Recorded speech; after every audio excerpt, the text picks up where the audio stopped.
This is the M Zone. And welcome to the M Zone, Jamie Morris. And welcome back to the M Zone. You're listening to Jamie Morris, Matt the Hitman Misler, best guy in the business. Can I get a Jaya? And you got Larry Lee, Big Street himself. What's up?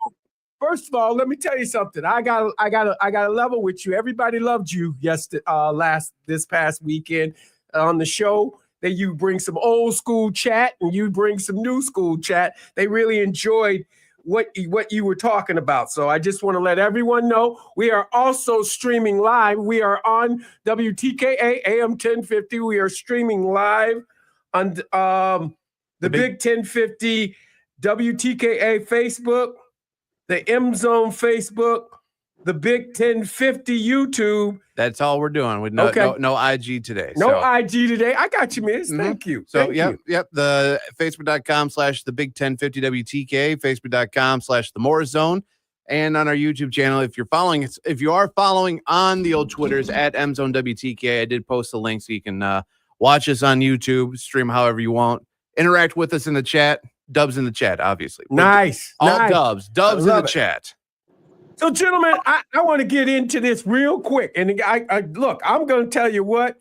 You saw the crowning of a new NBA champion, world champion, as they would say, last night. It's nothing new to me. I figured I picked OKC, but I picked them in a gentleman's sweep. I thought they'd win it in 5.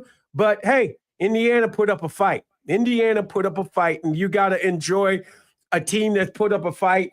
Halliburton played, and he played his butt off in those last 2 games. In the sixth game, they blew him out, so he didn't really have to play that much. He played 26 minutes. But I'm going to say this to you. Do you guys remember Kevin Durant, when he played for the Golden State Warriors? And he had a bad calf. Do you remember that? And we were saying, he had a bad calf. And all of a sudden, he tore his Achilles in that one game. He tore his Achilles. Why don't we learn? Why doesn't history tell you if somebody's got a bad calf and they're a high-octane athlete that's running up and down the floor, moving around, why do you have him on the floor? Why don't you have him have a brace on him, have something on him? We are a medical marvel here in this day and age. We have everything, and guys are still tearing their Achilles. Now, Achilles, we were talking about this on this one, Big Sweet. Achilles are an old man's thing. It used to be an old man's thing. Remember? If you turned 45, you used to tear that thing all the time. We play that pickup basketball game. I gave up pickup basketball because I turned 45. Yeah. I guess it's the pressure to win, like this past series. Remember, it was on Rick Carlisle. Everyone was saying, wow, what does he do? Does he sit Halliburton down, so he can try to get that recovery, or do we continue to play to try to, make sure you win? Well, I think that I'm playing devil's advocate here. I'm not saying that that's the right thing to be doing or think about, but that's the dilemma I think Rick Carlisle had and the Pacers had with Halliburton. Do you push him? But this is the end, so. As football players, we're used to being pushed to the end. Yes. I get that. So we're used to that. So I know basketball and baseball might have a different mindset about that, but, we're used to it. And then they give it up, and it just on a normal routine play looks like bringing the ball up court, you rupture your Achilles. So I think that's the dilemma, Jamie, that I think a lot of coaches and general managers are faced with, or especially coaches. Do they push them or do they rest them? But if you rest them, you only got one more game. And that's more so in my mind, that's the other subject. OKC had a chance to go ahead and win that in Indianapolis. Mhm. They were up 3-2. Right. You can't tell me that a team that's up 3-2, as bona fide defensively as they were and everything, that they couldn't have won that game in Indianapolis. And they basically shut it down. The rest, I don't know if it was done on purpose to try to win it at home, etc. But once again, we talked about it on Friday. That goes back to that killer instinct that the Magic Johnsons and the Larry Birds and them had back in the day. And sometimes that turns me off a little bit about basketball. Yeah, I agree. Look, for me, basketball, look, I agree with you because, first of all, you got to have killer instinct. And if you don't have killer instinct, I mean, why are you playing the game? I mean, you can't. I get it. You want to celebrate that. I mean, I was watching the 30 for 30 going into that game. This it was on like at 4:00. The 30 bad on boys. 30, not the bad boys. I was watching the Celtics and the Lakers. Oh, in okay. the decades of the 80s. Remember that? Oh, no. And Yeah. they play each other. They would win, lose, but they would win in their home, in each other's homes, and win the championships that way. Yeah. And I'm gonna say this. I said this to myself last night. You don't see nobody tearing Achilles. No. Guys are going at it. I mean, they're getting after it, but they're stepping on each other's throats. They're not trying to hold off and wait and everything like that. I mean, I don't understand it. I mean, I know I'm an old dinosaur kind of guy, and I'm thinking, when it comes to athletics, but man, the killer instinct. We'll go end it in Indianapolis when you're up 3-2. But even if you lose it back there, you don't lose by 20, 23. That shows that you gave up. If you're capable of winning that series in 4 and winning it, I think Oklahoma had a good switch. They knew how to turn it on and turn it off, them young guys. But where was the killer instinct of having it on? That's my opinion. You're right. And I guess my whole thing is that look, the TV. Everybody wants to make money. They make the next contract, TV contract, 70 billion. What is it? $76 billion. That's the next TV contract for the NBA. Wow. And I guess. I mean, you want to put 7-game series on and everything like that. I guess they want to continue playing that way. A little insight, a little shameless plug here. Mm-hmm. My youngest daughter is the basketball operations manager for the NBA. So she was in OKC for almost a month, handling the finals and everything. And she wanted it ended in 6. She's like, I'm ready to go home, but yeah, that's I was talking to her and communicating with her, and they just thought it was going to be in 6 in Indianapolis, but they had to do the 7th game, and I think she's finally checking out of there today. Oh, well, yeah, that's right. Your daughter is on that team, and she checked. Yeah, she's the basketball operations manager for the NBA. Wow, that's I'm sure. I know the viewing ship wasn't as big as like it used to be, but I'm sure they got their money's worth, right? Yeah. Plus, what we were discussing a little bit earlier. Is it coincidental that 2 of the smaller markets in the NBA are in the championship, and one of their markets, like OKC, is the world champion now? Is that OKC was a good team, though. I can't take anything from them. But what am I trying to say? Am I starting some mess here with this mindset? But you had 2 smaller NBA markets, and I like to see the viewership and everything compared to when you have Lakers, Celtics, Miami Heat, one of the more notable teams. So I'm a reserve judgment till I see what kind of viewership they had. Yeah, I get it, and it's a small market. They were two small markets, but they gave us good games. I mean, They look, did. it's They like did. Miz and I talked about this last week, or a couple weeks ago. You know what? This has been so long. The playoffs have been so long. Do you know the playoffs have been on? I think it was a week after the NFL draft. The playoffs started. Imagine how long now we played the playoffs here so long ago. I mean, it's just crazy. So Yeah. it's just, It's always good to have more games, I assume. So come we on, had dude. two teams that gave it to us, and they did go 7 games. I They get it. did go 7. They did, but I mean, they could have waited. I mean, Miz, how long was? I mean, it's a good thing that we had a hockey team that wanted to end it where they were at their home. They were cool with it. They wanted to take the throat, as we say. But if you think about it, that you can't try to take the whole month of June up. You can't.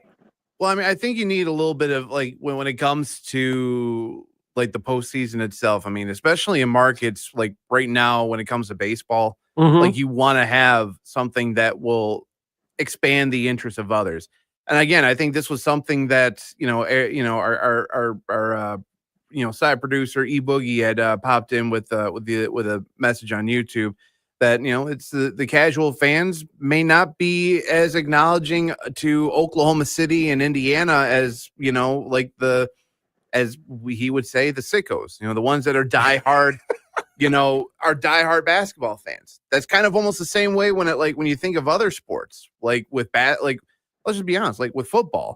If you think to the whole football mentality of things, this would be the finals would be this year would be almost the equivalent of having a Super Bowl that was, let's say, the Tennessee Titans or even like the Jacksonville Jaguars against maybe like the Arizona Cardinals. Ooh. Two markets that are not, that do they have a good fan base? Yes. But when it comes to like the number ratings for viewership for the average fan, it's not going to garner those numbers. And I think that's the issue with the with how the NBA finals went. You've got you had the two best teams. You had the best team in all of basketball in Oklahoma City. The MVP played there. You had a lot of up and rising talent in Oklahoma City. And then you have Indiana, the Pacers, who have another hot superstar in Tyrese Halliburton. You've got another, hot veteran or a hot player in Pascal Siakam.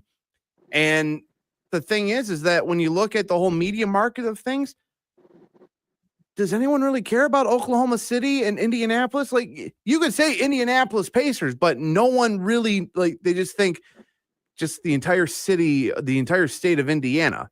It's not, it doesn't get the eyeball attention of having a Los Angeles Lakers versus Boston Celtics or New York Knicks. Right. Or even for that matter, like Dallas versus Miami.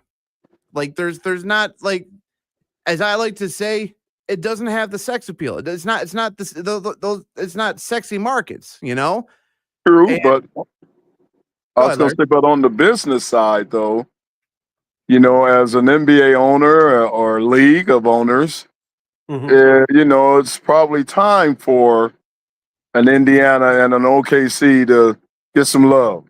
Absolutely. And I think the one thing that I know Jamie and I have said this before, and the one thing that really is, and I think a lot of this falls on the league, is that you're highlighting these major markets, these quote unquote sexy teams like the Lakers, like the Knicks, like the Celtics, that you're not highlighting the middle markets. You're not highlighting the ones that are actually really successful. Yeah.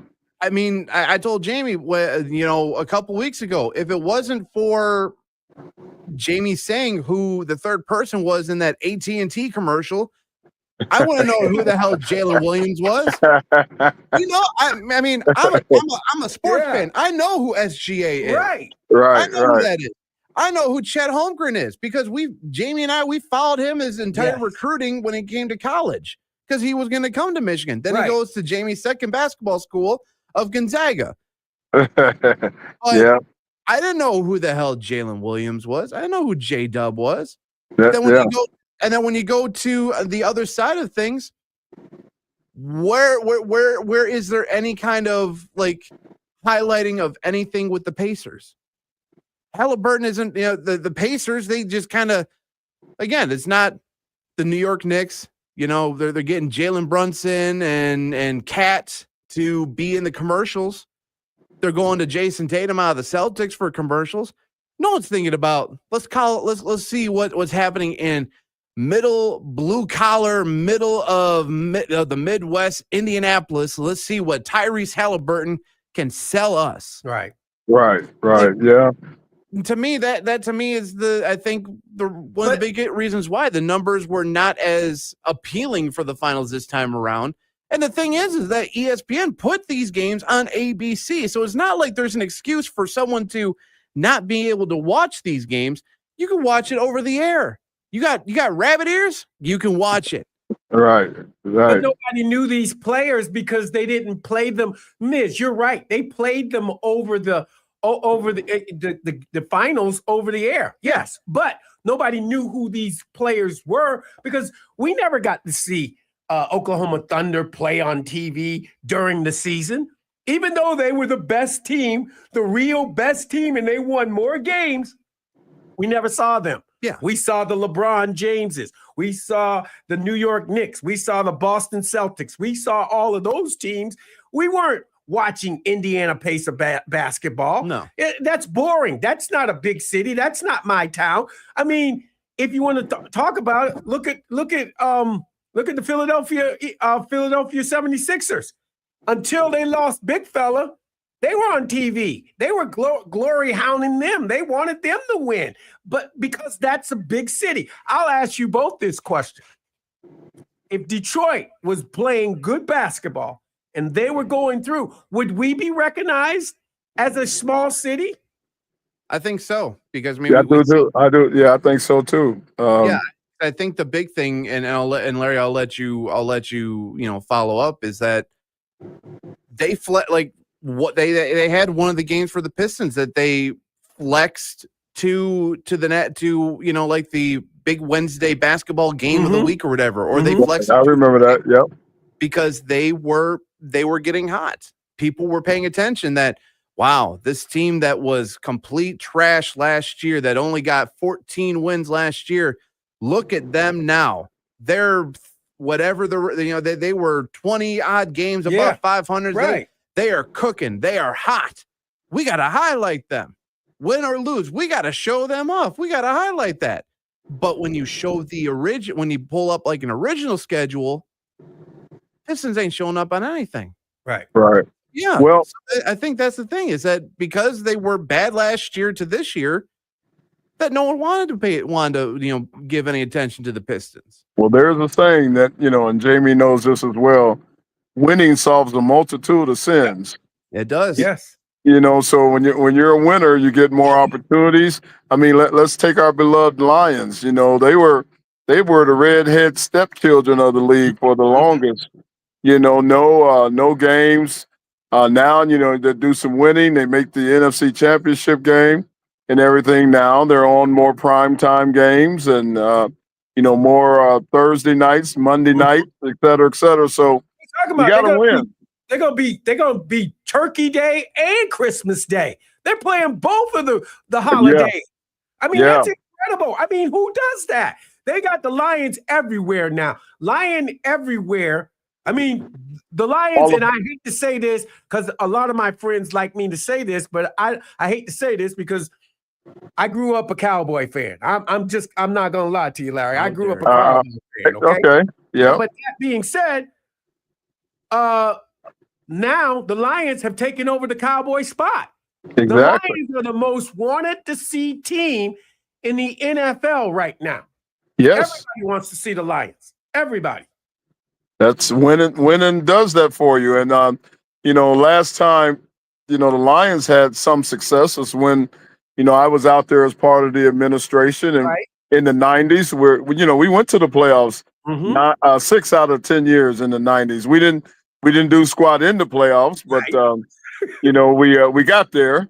And that's the last time there was any relevance going on around here. But now it's great to see what Brad has going and and Rod Wood and Sheila and the gang. And it's good. It's good, and people want to see it. And even before we lost the coach to the Bears, we were innovative offense, doing some unconventional things, Mhm. and the defense could have got better. But when Adrian got hurt and various people got hurt and that kind of thing, the defense kind of suffered. But in all, the Lions are still a must-see scenario, I believe. And that's what, going back to the NBA and the small market thing, I think we learned something else new about the NBA. And that is you don't have to have the big, powerful three like we used to think they had, with the three superstars to win. You can go some younger guys who are hungry and scrappy and you're not necessarily with all the reputations, but when they play as a team, and when they all come together as one, look at what can happen. Well, nobody wants to play with LeBron anymore. I'm just letting you know that. I'm sorry to say that, and I hate to say that, but nobody wants to play with LeBron. Kevin Durant's getting older. I'm calling him out. That's You like we got a family thread on about the NBA. Me and my brother-in-laws and my sons and everything, and we talk about it. And they were talking about the trade, and I asked the question: is he still hungry? Is Kevin Durant still hungry enough to make you want to go after him like that?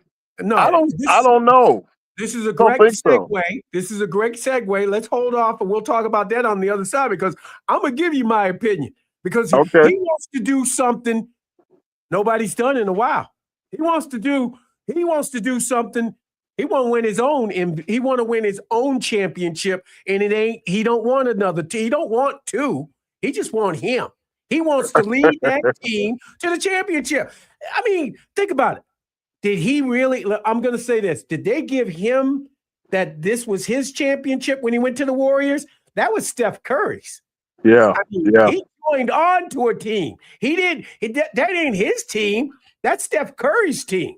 Yeah. And, yeah. I mean, him winning a championship, that's winning. Yeah, you won with Steph Curry. That was Steph Curry's championship. So he's got to get one because LeBron didn't win when he was in Miami. That wasn't his championship. That was D Wade's. LeBron did win his own championship when he got back to Cleveland, remember? Right. So I'm just pointing out those little ones. Everybody talks about the big three. You need three, but really you need a real good one to lead the little four. And that's the question: is Durant still the real good one? That's what I'm saying. No, we can talk about this on the other side. All right. We're going to go to a break. We come right back. We're live here. We're live and we're on the radio. You're listening to the M Zone on the Big 1050.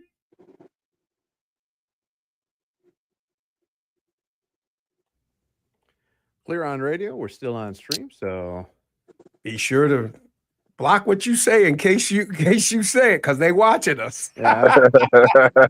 Next thing, the last thing I need is get a conversation with the bosses about. Listen, when you guys went to break, you guys were very loosey goosey with your language. I'm sorry about that. I ain't loosey goosey. You know, I think I'm talking to CJ. CJ had a bad day. We went to safety school. God, I feel old.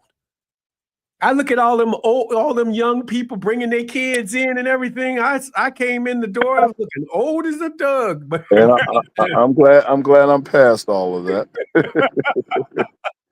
Now, but I got to deal with the grandkids. There you go. So we had Tom popping in on the chat. We're down to 68 days, Tom. 68 days. Yesterday was 69. We're on to 68 days until Michigan football gets back underway. So I just lost my doctor, man. what? He's leaving Michigan Medicine. Oh, He's not dying. I'll be right back. okay. Hey, Miz, the other day I put out a bat signal. I Mhm. said that Jamie and Tyrone and Brandon and all those guys beat me up. Even though I didn't go to Ohio State, I'm from Ohio. They Mhm. beat me up, so I got some ammunition in the future coming. Oh, so you got a little something just in I case got- they try to bring that up. I got a little something just sitting back waiting on me to how in the back in the day when you go to school and you get beat up and you say I'm gonna go get my brothers and you Mhm. go home and you get your brothers. Okay, I told Jamie before we went on. I said, "You're in trouble. Uh-oh. He's in trouble." And just good because I said all them Michigan guys beat up on me the other day. Even though I'm not an Ohio State Buckeye, I am a Buckeye, but they beat me up. So I got something for them. Well, like I told you when we met each other, I'm like, hey, you made the right and smart decision, just like Charles did, and anyone else that was down Ohio and said, nah, man, I'm not staying down here. But you know what else I got? And they gave me some ammunition. They said, well, I don't even want to waste it now, but I'm gonna say they said, well, Michigan can't even win with their own people. They got to come over to Ohio to get people to help them win. Some Ohio. We go to Massachusetts. We go. No. You know about Michigan, right? What about your two Heisman Trophy winners? Where would they happen to be from? That'd be Ohio. Okay. That's from Ohio. I ain't gonna lie to you. The best players that play in Michigan come from Ohio, and then right afterwards, we got our fine homegrown Michigan blue bloods ready to just run rickshaw over everybody. You know what they say? You get you an Ohioan that's pissed off at Ohio State. You got yourself a mad dog. They didn't recruit me. Charles Woodson. They didn't recruit me. I showed them. Yeah. Right. They didn't recruit me. So I didn't know that Ohio State didn't recruit Charles. I think they didn't want him as a wide as a running back. They wow. We got him. We said we was gonna bring him in as a running back, and then when he got here, they let him know we're gonna move you. We let him play a couple weeks, and then hey, you be a fine defensive back. Hey, I know this. I met Jerome Bettis. I remember he's like, damn, I'm meeting Jamie Morris. I'm like, what? He's like, dude, I watched you when I was growing up. I'm like, damn, I'm feeling old again. He says, I was going to Michigan. I was going to go to Michigan. And then Gary Moeller tried to move me to linebacker. Was it linebacker? Yeah, no, he tried to move me. Yeah, tried to move me to linebacker. I wasn't linebacker, Jamie. Yeah. Well, the guy, one of the future guys I got a similar story to that at your rival, Keith Byers. Yeah. Mm-hmm. Keith is like my little brother, man. So I talked to him the other day. He says, "Man, tell Jamie I'll say hello." And I love some Boomer. I love him, man. He'll come on anytime we want him, and I got some other guys lined up. Miz, I'll keep you in the loop on. Great, man. You know what? That's what we need to do. We need to get that rivalry going and have that. But we respect one another. That's the one thing I know. And then come away like we did last week, saying, despite all the going back and forth, we all still one fraternity. Exactly. We one fraternity. We all play ball together. But I got several Buckeyes ready. I got Ronnie Lott ready. I got Anthony Munoz ready. Went out there and called them all. I called my cavalry. He put on the bat signal. He put the bat signal out there. Yeah, he did. He did. He put the bat signal out there. Yeah. Speaking of which, we coming back on the radio, so stand by, guys.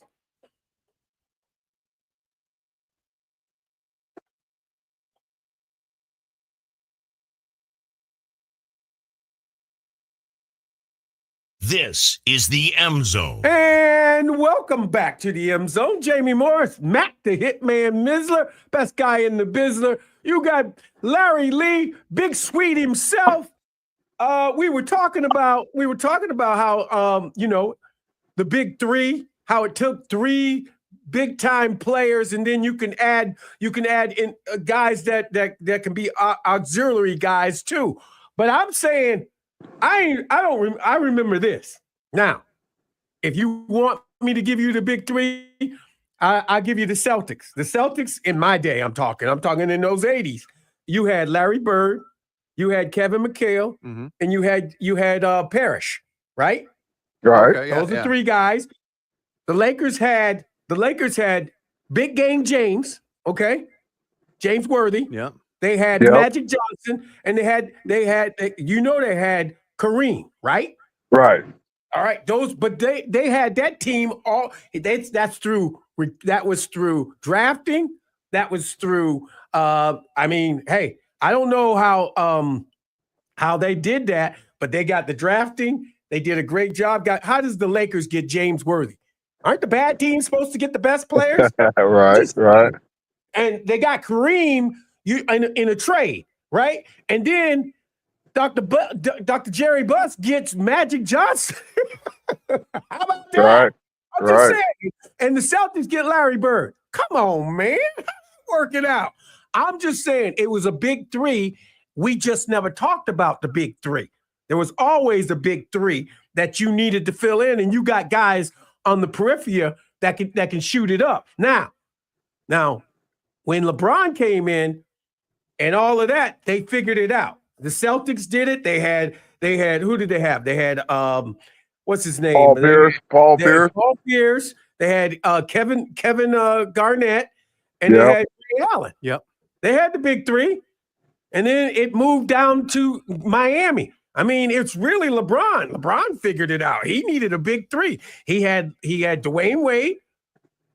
You had LeBron James talking about 3, 4, 5, 6, 7, 8, 10 Right. championships. I mean, and you had Ray Allen again in that big three. And if you think about it, and you had what was the other guy's name? I was gonna say it was like Chris Bosh. Yeah, It was Bosh. It was Bosh. when they formed that up, and I hate to say it because I think Ray Allen was definitely the third on that of that big three, right? But I mean, when they had that big that big sit out that big thing on TV, we're the whole we're looking for championships, not 3, not 4, not 5, and he just kept going. I'm like, you probably could have gone back and just stopped at 2 because that's what ended up happening. No, but it was highlighted with LeBron, Dwayne Wade, and Chris Bosh. Ray Allen, unfortunately, he was just one of those guys that just happened to he fall into the mix. Left the Celtics. Yeah. He left the Celtics. So are we saying that Boston was the first start of the big three kind of era, or was it before then? I think it's before. I think it's before then too. I'm sure there are three players that won teams that won championships that we just don't know that won the championship. Well, what about our beloved Bad Boys? Who would be the big three there? Isaiah. It'd be Isaiah, Joe D, and it would have to be Bill Laimbeer. Laimbeer, yeah. Yeah, that's why I think with that. I mean, really, you can even go into the 90s where the Bulls had the same thing, where you had Jordan, Pippen, and you can either go with Worm, with Rodman. You got to go with Rodman. You got to go with Rodman because he rebounded the hell out the ball. Right. Or you can maybe throw in Steve Kerr into the mix. A shameless plug. My Dayton, Ohio boy was on that team too, Ron Harper. Well, Ron Harper, wait a minute. Ron Harper was the glue that kept everybody together. Yeah. I'm not gonna lie, because I was a Bulls guy, but they won too much. Right. I turned on them quick too. Well, growing up, man, I've always been somewhat of a Laker fan, because I have an older brother that moved to California, before I had the chance to go there. So I followed the Lakers. I've never really liked the Celtics much, You know, never was a big I'm from Celtics fan, Boston, but and I hated the Celtics. I ain't gonna lie to you. I hated but the Celtics. I'm not gonna lie to you. And you can ask anybody who know me. I was not a Celtic guy. me neither. I wasn't a Celtic guy, no matter what happened. Now I admired, their players, and Right. once I got older and after my days in the league, I did play in a couple golf tournaments with Coach KC Jones and got to Yep. know him on a first name basis. What a great guy. Great What guy. a great I guy. hated ML Carr, and I still do. I'm sorry. Yeah. But I that didn't was his like that him. was his role to be That hated, was his right? role. No, you're right. You're right. I get it. But then man, when I went to UCLA, it was in '77. The Showtime Lakers. Oh my God, LA was on You fire. rolling with that, didn't you? They love that out there. That was Oh, awesome. it was man. You couldn't ask for nothing else more. And then I was blessed to be in that circle where I could go to some of their parties and that kind of thing. And it wasn't no better time in the world than to be in LA in the late '70s during the Showtime Laker era. You That's saw because you it saw was up the and down the documentary, didn't floor. you? It was up and yeah, I saw the documentary. It was up and down the floor. They play basketball the way on the East Coast slowly. On the West Coast, they was running that ball up and down the floor. It was awesome. Everybody's right. Everybody fell in love with that. I get it. Yeah. Much love to Irvin Magic Johnson running up and Mhm. down and dishing that rock all over to everybody and just showtime. Those And documentaries, I love the documentaries. Like I said, I watched them yesterday when I had nothing to do, but I had plenty to do. So I mean, it was just time to watch it, and then it made me think, like they got a big three. They got Chet, they got J Dub, and they got SGA. I mean, Yeah. they got a big three. They They got got. a big young three, but it's a big three. I am a huge SGA fan. Just the way he carries himself, just the way he plays. His family love and everything. That I like that young man. I'm a He's big SGA fan. Is he the start? I'm going to say this. Is he the start of a? Is this the start of a dynasty, or is it? I remember the last time they had a threesome at the Oklahoma City Thunder. Remember that? You had who did you have? You had Westbrook. Durant Yeah, KD, Westbrook. Russ, and Big Perk. and Big Big Perk. Perk. Yeah. And all of a sudden, this team went to one championship series and they lost, and then they imploded because everybody wanted to be the guy. Right. Everybody wanted to be that guy, and you could only have one guy. Everybody knows who the guy is, SGA. But J Dub, he had a great game last night. Chet's coming into his own. Look, he's coming into his own. You got a big man that can run up and down the floor like him and shoot like him. Yeah. God, he should take over too, they say. If I'm a coach of a team sport kind of team, I would use them as one of my examples. They seemed unselfish. They seemed willing to help one another. They weren't all fighting for the limelight. They knew it was, like you said, they knew it was SGA's team, and he's the man.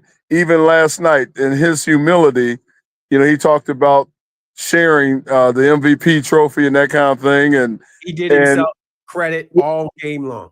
And it was just good to see. It was just good to see and show you what happens in this day and age, because a lot of professional athletes are worried about their brand and how, this, that, and this.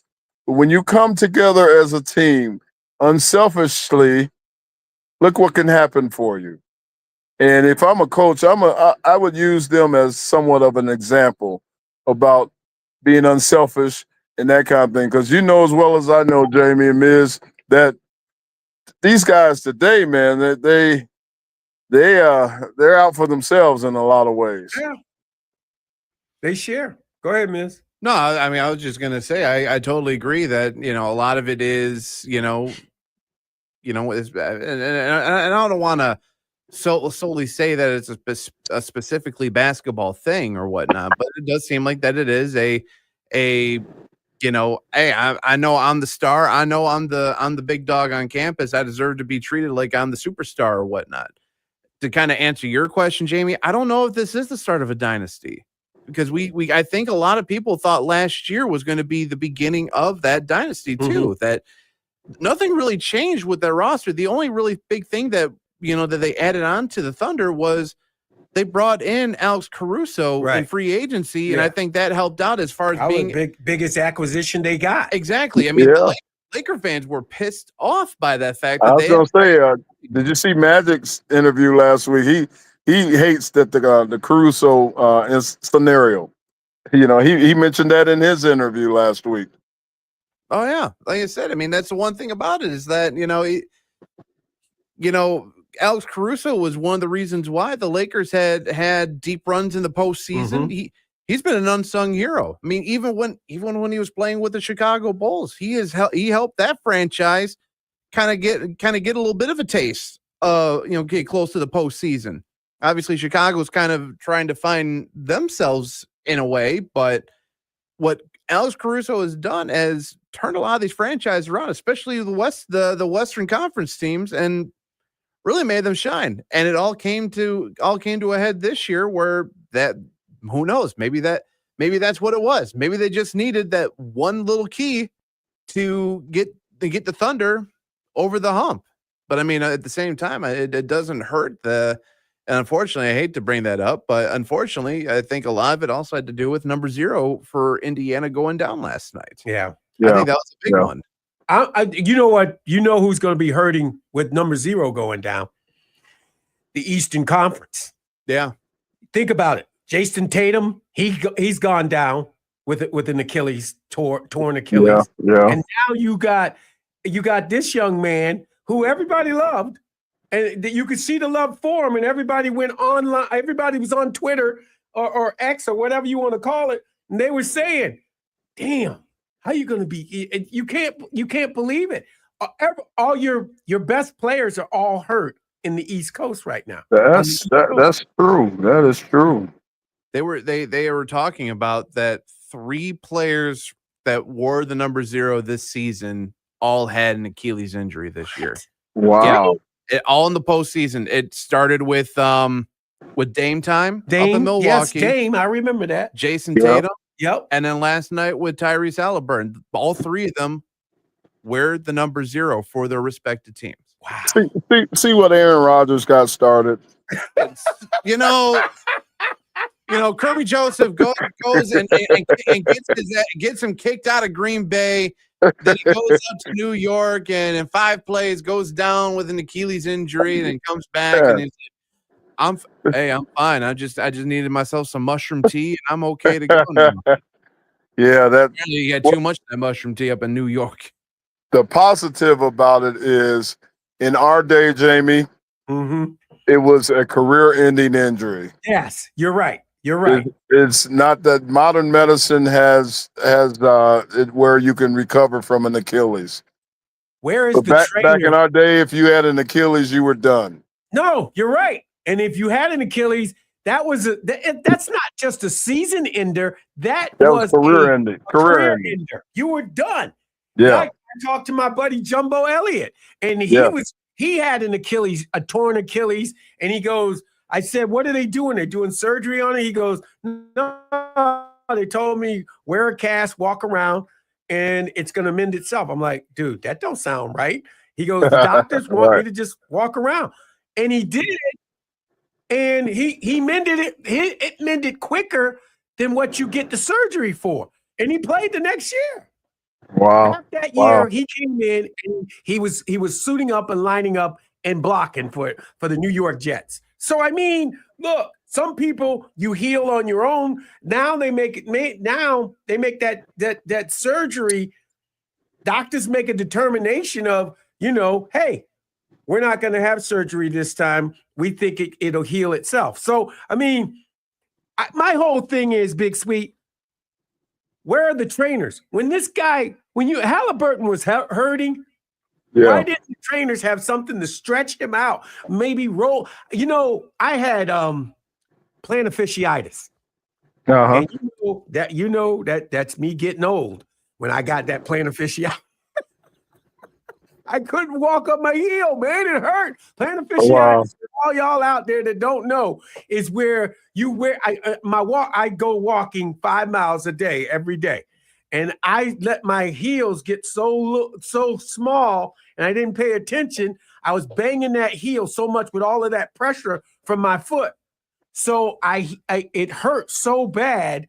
I used to take a golf ball. You take a golf ball, they say, and you roll it on that area.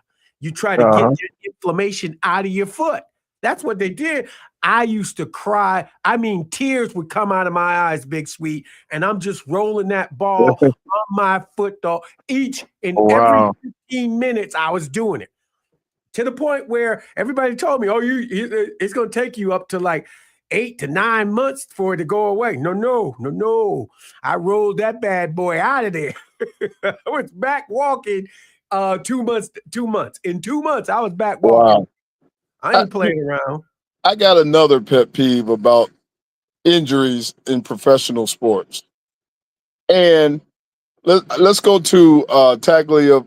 What's the Miami quarterback? How you tackle? Tua Tagovailoa. Tua, did you see when he went down with the concussion that they rolled him off in one of them like wheelchair type deals? Yeah. Yesterday, they carried him off. Where's the professional? Seemed like now when my man from the Buffalo Bills went down with his heart attack, they did bring an ambulance on the field. They rushed in. But those teams, and I'm gonna criticize the Bengals. I remember when the guy got hurt, they took one of them regular surgery beds and rolled him across the turf for 75 yards all the way to the man. That's horrible. Oh my God! It looked bad. It's a bad look. It's a bad look. They're carrying Halliburton off the man. Don't you have like a plush motorized chair or something to help get him off? Something up to date stuff. When Paul Pierce got hurt like that? Yeah, when he had obviously that was nothing compared to what Halliburton. It was just extreme cramping or whatever. Right. Yeah. You would think that you'd have something at the very minimum, a hospital grade wheelchair. Something, man. Motorized. They're on that turf in football, and you got to go 60 yards on that turf, rumbling, shaking. Right, man. I that's professional sports. If I'm a PFATS, that's the Professional Athletic Trainers Association. If I'm them, man, we'd have to do something about that. There'd have to be some league regulations or something where we bring the best, most. These are multi-million-dollar athletes, and they're taking them off the field. Damn near, they're carrying them off the field on shoulders, and that's appalling to me. No, it is, because you know what? Everybody should have a John Deere equipment manager driving that bad boy, because you can lay that bed in that John Deere right there. You know how they wheel you off. That's right there. That's Cadillac style. That right there. That's because you can roll with that John Deere. But we still got some teams that come out with them the hospital stretchers, and that's embarrassing. I wouldn't, if I'm one of my team and my player goes down like that, as an owner, I'd be embarrassed to have that on national TV. I agree. Yeah, I mean, you brought up, brought up Hamlin up in Buffalo. I mean, we just even go back to this past season when Christian McCaffrey, when he just completely blew out his when he blew out his feet. Whatever. Whatever. I don't think it was. I don't know if they said if it was MCL or was it or whatever. It was something connected to the feet. Something that was connected to the feet. Yeah, I don't know if it was that or something in the actual calf itself. Right. But like that game, it was damn near. It was a snowball up in Buffalo when that happened. So like you can't have something where like go ahead and get the hospital gurney out here. Good luck trying to mush it through the snow. Yeah, You yeah. gotta have one of those, you gotta have something motorized, or in the case of like Damar Hamlin, when he had his cardiac arrest and everything on the I think field. that caught a lot of people by surprise. I think that's what it was. And I think that surprised you that raised a lot of eyebrows. eyebrows. Yeah, that raised a lot of eyebrows. And I think But that's a bad seat. That's a big sweet. Isn't that a bad look for Yeah. somebody laying on But the there should be a league standard put in place where every team would have to have, the same kind of apparatus. Yeah, because I think that and I don't know if the Damar Hamlin, situation, if that's what sparked making sure that league wide that there is an EMT, an emergency motorized, motorized vehicle to be on site where you can just back that up real quick and just tell people, get the camera guys, get the cheerleaders or whatever, get out of the way. We got to get this guy on there. There is no, piddle putting around. We got to get him to a local hospital like now. And I think that may have had something to do with it. If I flash back to my Lions days as the VP of football operations, I think it was a 2-step process back then. I think the first scenario is like a gurney or something, but then if it's more serious, then there is an ambulance or something on standby ready. If I remember correctly, it was a two-step process. You had the guy that he hurt his back. Remember remember when my man got hurt, offensive lineman and Kevin Glover ran out with the gurney. Yep. The offensive lineman. Was it Corey Schlesinger? Wasn't it? Huh? Wasn't it Schlesinger that? No, there's one. No. One that he raised his hand up. Remember, and he showed. It was a lion. I can't believe I'm not pulling his name up right now, and we all know him and love him. But Kevin Glover ran into the tunnel and grabbed that gurney and ran out there with his uniform on. Yeah, because I think maybe it wasn't Schlesinger, because I'm trying to remember too, because I remember watching that game, when it was up at the Silver Dome. Yeah, that's exactly the 91 team and the offensive guard from. Goodness gracious, I can't believe I can't pull up his name right now. And as much as we love him and he's still around. He's always around. Yeah, he's around. He's around the park all the time. Yeah. Well, anyway, with if I remember correctly, there was a 2-stage, but even I don't think that was good enough. It should be one standard of top professional response. Yes. When those guys go down. Mike Utley. Mike Utley is his name. Yeah. Thank you. Mike Utley. It was driving me crazy too.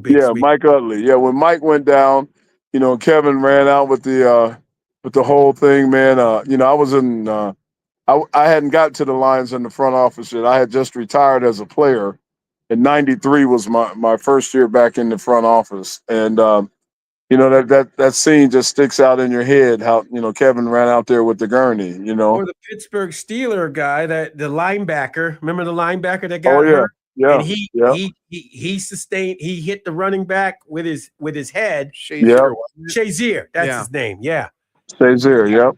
He got hurt from the head-to-head contact. Mm-hmm. So I mean, and it took time for them, and they went to commercial real quick because they don't want to show the public. No, real life, not real world. Yeah. I just hate to see a team with them archaic resources when a guy goes down seriously. I just, it drives me batty to see that. Yeah, I mean, like I said, if we've got medical advances now, where what like you guys said back in the day, you get an Achilles injury, that's almost like you said, that was back career ender. Yeah. Now it's hey, you could probably be back in as little as 9 to 10 months, maybe. Mm-hmm. Same with ACLs or all the other ligaments in your knees. That's the same thing. Like, if the surgery's fine, that there's no setbacks, and that the recovery and the rehabilitation works out, he could be back in as soon as 7 to 8 months. Mm-hmm. But you can't have that same you can't have that same kind of thing at a sporting event for where professionals are, are putting themselves out there, for some as little as 70 to 80 games per day, per season, plus adding on to postseason stuff that you can't accommodate stuff like that. I think the problem is that they don't practice at the stadiums. They got all of that medical and everything that we've talked about is on it's probably on at the building at the new Taj Mahal that the whatchamacallits have. Yeah. But it's not there.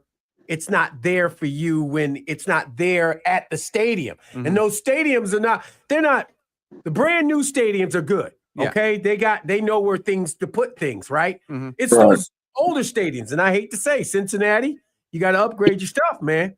Because, I mean, it ain't kicking right now. You need a new stadium. And they ain't putting a new stadium in Cincinnati. No. Not right now.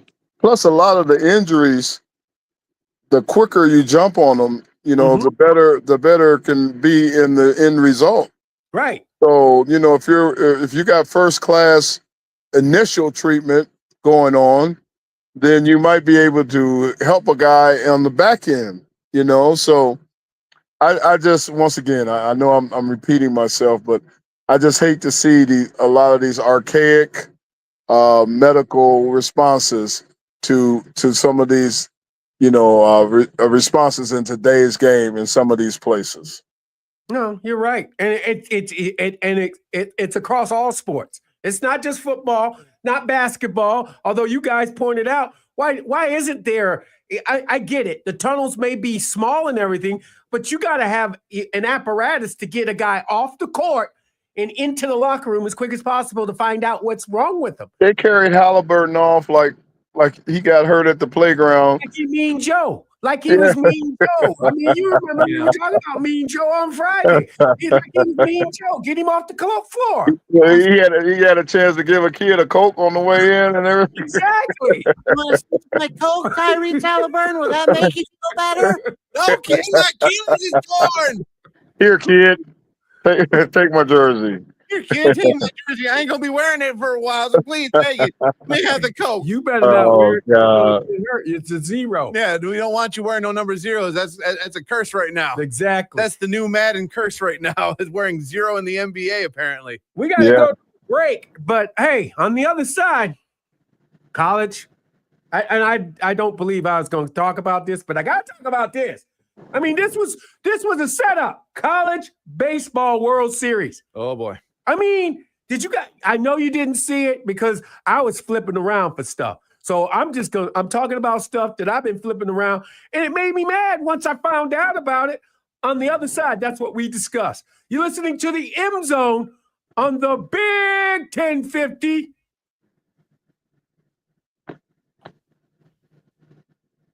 Clear on the radio. All right. All right, it's going smooth. I like it. Okay. Yep. That's okay. So you said some of the big bosses said we were a little jovial.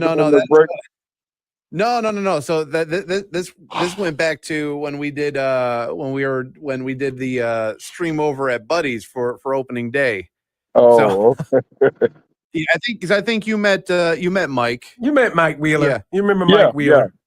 Yeah, he was. Him and I sat down. I think like the Wednesday after the Buddy stream, and he's like, "Dude, that sounded really good. It looked like everything was great. Just one suggestion. I'm like, I'm taking all suggestions. But help me make it better." And he goes, "Yeah, when you guys go to commercial break, make sure you guys aren't, cussing up a storm because there were so many F-bombs." Was that F-bombing? Well, I think it could have been a combination of a bunch of us, though, too. I think we just making sure because right now we're private, right? No, right now we're live. Everybody can see what we're talking about now. If they're watching if people are watching on stream, they're seeing as I like to say, they're seeing how the sausage is being made. What's happening off the air with radio. We're off air radio right now, so that part's fine. Like we're not going to get hammered by the FCC for saying something, but it's still as far as doing the streaming Yeah. stuff is still part of the brand kind of thing. Well, I was telling Jamie before we aired, there might have some good news coming about Canton. Nice. That's awesome, man. I love it. I love it. Let's talk next tomorrow. We'll get it together. And I need to talk with you, Miz, about because what we want and what we can do. Because matter of fact, if you guys, I don't have a hard time, but we're thinking 10, 11 tomorrow. If you want to join in a call with the hall representatives. Oh, I'd love to do that. Are you doing it? Let's do that. So that way I'm not speaking out of turn about, what we can or won't do, or because I think right now they're asking us what day works best, et cetera, et cetera. And I told them I don't want to say anything until, we have our discussion or you guys get back with them. Right. To make sure that things are concrete at least on all ends. Yeah. I got you. Well, Mike Wheeler is working on the passes also on the other side, because I said to him, "Hey, where my passes at, man?" He's like, "I gotta write this down." I think we're gonna be okay. I think we're gonna be okay. All right. I'll be right back. Gotta get the commercial log from Do you think? Go do you think? Interact with chat. Chat. Ask Jamie some questions. Yeah, ask me some questions. Now, do we have a call-in segment from audiences? People? We're going to do that at 5:00. Everybody can call in what we talked about, what they saw on sports, how we feel about different things. Okay, great. You'll get some. Okay, great. And you'll get our Michigan fans because they want to know how we feel about the season, how many days before they kick it off, all of that, because they want to know that. So you'll get it. Oh, okay. Wow. Gotcha. CJ Strauss talked about. What's the scorcher today, boy? Oh, dude! I went outside. I was gonna go for my walk. I went like this. Oh, this looks like an indoor on the treadmill walk. My wife is an avid bike rider. Hell or high water. Today, she left, came right back. Oh. It's hot and humid. 73 degrees at 6:45. Wow. And I said, do I want to walk? And I said, yeah. And then I remember my wife saying, Jamie, it's not the temperature, it's the humidity that's going to get you. Oh man, you're right. And I'm one of them big wet brothers. I just sweat. I sweat brushing my teeth. So man, I can tell when it's humid because all that water just. And that was the other thing I hated about playing in Miami. Oh my God, man, that humidity and that heat. Oh God. Every day at practice, you sit in the air-conditioned meeting till about 2 PM. Now it's time to go to practice, and you're just wringing wet walking outside the building. Yeah. What's Kenneth Grant? Remember Kenneth Grant? KG, yeah. I told Kenneth Grant when he got drafted by Miami, I went lying there. Go down there and find out the weather. Yep. It's a different kind of heat, bro. It's a different kind of heat, man. Yep. All right, guys, we're coming back from break. Back on radio. Stand by.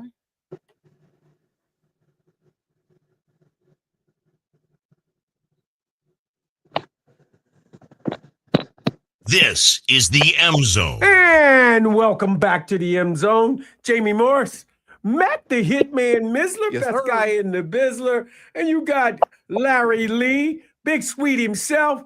Gentlemen, as I said, I was flipping through TV because it was hot and I didn't go outside. I ain't gonna lie to you.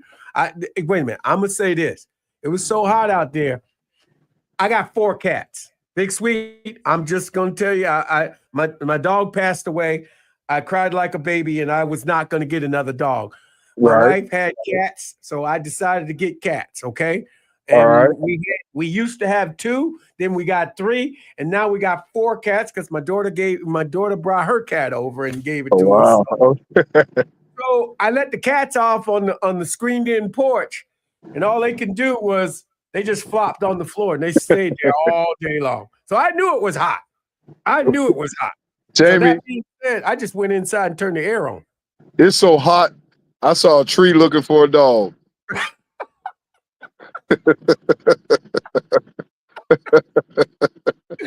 So That's old school. That's old school right that there. is old school. That's old school. I like that. So I was looking at the college baseball World Series. That's the championship game. And LSU was already up. One game, they played best of 3, right, Miz? Yeah, best of 3 in the championship series, and game 1 on Saturday night was a classic. It was great. It was awesome. Second time Yep. in College World Series in the championship series that a pitcher went the complete 9 innings, the complete game 9 inning shutout in a 1-0 victory. LSU winning 1-0 down in Omaha. And yeah, I'm pretty sure a lot of people were just doing like you were doing, Big Sweet, just big old wipe across the brow because it was hot and humid as a mug down there in Omaha, Nebraska. It was hot and humid, but it was a great game. It was incredible. It was the atmosphere was incredible. This is the first time Coastal Carolina lost. There were 26 games, Miz? 26-game winning streak going into the first game. Yeah, so they had the longest winning streak in Division I baseball up to that point. So they go into and they beat Coastal Carolina. First time they lost in 26 and 27 meetings, right? So they go and it's going to be tooth and nail, right? First inning of the second game, they threw the Coastal Carolina manager out of the game. How do you do that? You can't throw that. And it was over some bull smack. That means it's bull crap, but I ain't gonna say that. Yeah. I'm just letting you know. Gotta make sure you keep the P's and Q's kind of I thing. kept it clean. No, you did. You did. You're so right. they throw the manager out. What was that? Bull smack? Bull smack. It's just bull smack. It's some bull smack. Okay. Bull smack. So all I'm saying is, if you got favoritism towards LSU, which I thought they had, you don't kick the manager out. It's the first inning. These umpires were either bought, paid for, or they just had it in. They were LSU fans too, Big Sweet, because you don't throw the manager out. The Coastal Carolina, because you arguing over strikes and balls. Well, Jamie, it could have been something different. We don't know the audio. We don't know what he might have said or what he might have called him. Miz, he might have used something very hostile. Miz, tell him what he said. So I don't know what the exact verbiage was used because I did not have field mics put in, but if you give me one moment, I can actually show you guys why Coastal Carolina's coach was a little heated from yesterday afternoon's game 2 deciding game. This was, again, as Jamie said, from the first inning of the game. So there's 2 outs already up right now. I'll share the screen. So if you're watching on stream right now, you'll be able to see what happened. On radio, you'll be able to hear what happened. But 2 outs. Bottom first inning, Coastal's up to bat. Here's how things panned out with an at-bat from Walker Mitchell, a sophomore third baseman. Last 9 games started in the SEC. He gave up a total of 10 earned runs and struck out 75. Alexander. I'm going to pause right here. I'm going to see if I can get in the right spot. Right here where the mid is at right here. I'm kind of circling where the ball is at, okay? Not really on the plate. Maybe a little bit edging out there for a bit. The reason why the pitch is in there, and you'll see the catcher tries to pop up, a runner on first tries to steal second. Alexander off. And throw down. No good. Easy slide in. And that's what you're thinking right there. Now I'm pausing again, not just because of the fans that are there, but look at the count. 0 balls, 1 strike. Yep.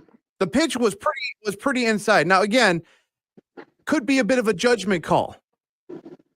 Ravi. Pick a So they breaking go ball back to count the film. and be aggressive, and that's show exactly the what replay Alexander again. does right here. Not the Show the best skill. of jumps, but if you're picking a breaking ball, you've Outstanding got a skill little by the more Coastal margin. Carolina And runner. Alexander steals Got in that there one easy. easy on a throw inside the bag. Well, with He started about his Now you slide can too kind of hear in soon. the background there. Yeah, but you can hear as they're just coming back to live action while the commentators are talking, you can hear that there's some yelling going on. Don't know if it's a fan. Don't know if it's something else. It's actually the umpire and the Coastal Carolina coach Easy on a throw chirping.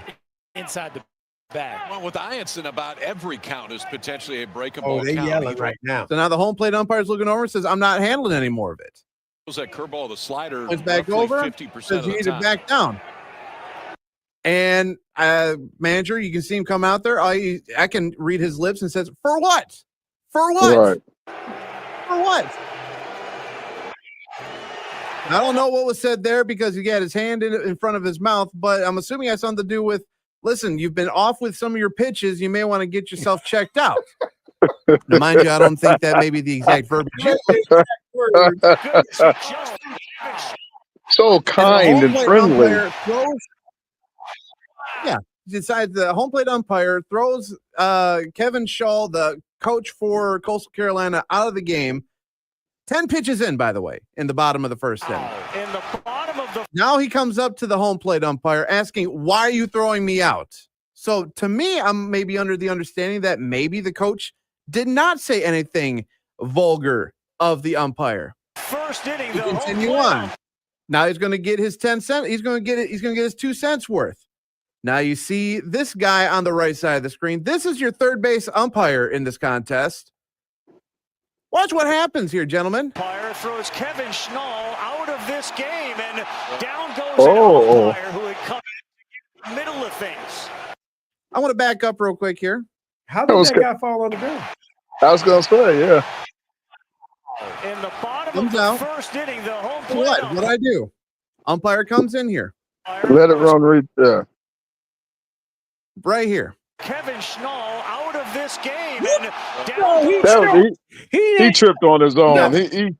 He tripped on his He had own. ice. Somehow there was some ice. There was an ice rink on the field of Omaha, Nebraska, and an old blue here just did not have the proper footwear on, and he fell backwards. After So- the game, at post game, the question was asked to the coach: did you bump into the umpire? And there was no bump. There have been multiple angles I have seen this. I studied this thing like it was the SATs, and I'm studying to try to get myself into the University of Michigan or Harvard at this point, trying to figure out where did the bump come in at? There's no bump. Old boy that's on the ground right now, rolling around like he's trying to get an offensive foul called in basketball. Right. You know, Tripped on his His- own feet. history is being made in this, and that is the first ref to flop. Mhm. Right. That's exactly right. And he gets up, and then you see he puts up 2 fingers, and that is the sign of 2-game suspension. What? So saying that he made incidental contact with me, that is a 2-game suspension. He's ejected, 2-game suspension, and you can tell. And number 4 right here is the first base coach for Coastal, and he wants to make sure, like, what is going on? Why are you throwing our coach out of the game? What's going on here? Yeah, Now, you honestly, mean? I'm seeing the coach here. He's got his hand on this stump. I'm surprised that he hasn't fallen down at this point right now. But the fact remains is that the head coach for Coastal Carolina did not agree with the home plate umpire about strikes and balls. So he came out and said, listen, I think you're a little bit off on your pitches. I think you're wrong. Maybe he did say something that was maybe a little off key. I don't think he defended his players. That's what I think. In a do or die game, as in you got to win this game or your season is done. He is going to try to go out there and do the best he can. First base coach still trying to figure out why'd you throw him out of the game? For what? What's going on? There's no reason to throw him out. Why are you giving him a 2-game suspension? For what? For what? First base coach will then head back to the dugout, will head back towards the umpires, and then will also get ejected at the same time. Wow. So, in review, the head coach of Coastal Carolina and their first base coach get ejected from yesterday's do or die game 2 of the College World Series. And my problem is that these players are playing for, it's not free anymore. Obviously, they can participate in the NIL, but I'm saying this is for all the marbles. If they lose this game, they get swept and they lose the World Series. Why are they doing this to Coastal Carolina? LSU is a big school. I get it. It's a big time school in baseball, college baseball. I get it. And they've won Miz, 3 of the last 4 years or something like that? They won. This is their second in 3 years. Okay. This is their 8th total national title. Right. Coastal was looking for their second title, their first since 2016 when they made it to the World Series for the first time ever. So they've got a successful track record when they're down there, and they've got an outstanding coach. This is a first-year head coach for Coastal, but he's been with the program. I believe since when they won the last championship. So this guy knows the program front, back, side to side, everything about it. You remember Arsenio Hall's famous line?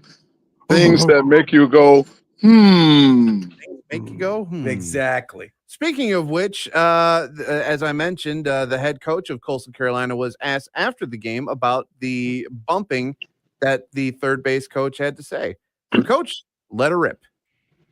If you guys watched the video, there was a guy that came in extremely aggressively, tripped over Campos's foot, embarrassed in front of 25,000, immediately goes 2-game suspension, and said, bumping the umpire. Immediately does that. There was no bump. He was embarrassed. I shouldn't be held accountable for a grown man's athleticism. For a grown man's athleticism. And he's right. He's right. He's right. He was embarrassed. Mm-hmm. You tripped and fell on the chalk line. You tripped and fell on the chalk line and gave a 2-game suspension. You don't know how, dude, this is not the World Series. This is not the World Series. This is college baseball. So, Jamie, there's a turf monster in baseball too. Yes. Yep. We always knew that about football. Oh, yeah. Football, I didn't know there was a turf monster in baseball too. I don't watch college baseball too much. Okay. I'm going to be truthful and honest about that. If Michigan ain't playing, or if Ohio State's not playing, why am I watching Ohio State? Because I want to make sure they're losing. Anyway. My God. Anything, I'm going to tell you this next week. Anything that is in state, I don't like. That means Michigan State, Ohio State, and if they playing one another, I don't care who wins. What about UCLA State? There ain't no UCLA State. I'm okay with UCLA. They got that powder blue too, trying to look like Michigan. And speaking, I know we're not on this subject, but I got something for you, brother.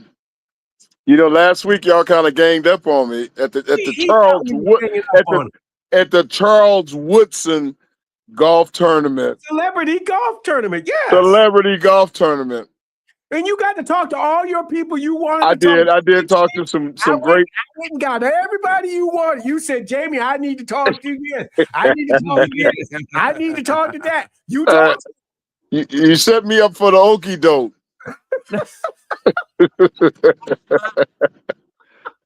It's all good. It's all good. Well, you knew. Wait a minute. You know if it's something that's benefiting, it's gonna have all that Block M stuff that's in there. I'm gonna tell you that. But hey, I'm willing to go in there now. You see and it should. I mean, we had blocked him, we had winged helmet, we had hail to the victors. Man, he had a plenty. He had a plenty, man. I was gonna say what we had it all. What I guess the real question was what didn't we have? right. That's right. That ugly ass gray helmet with them ass stickers. Hey, you know what? I hate that helmet too. Yeah, we know. I hate that. I don't. Well, no, I take that back. I don't hate that helmet. You don't hate it.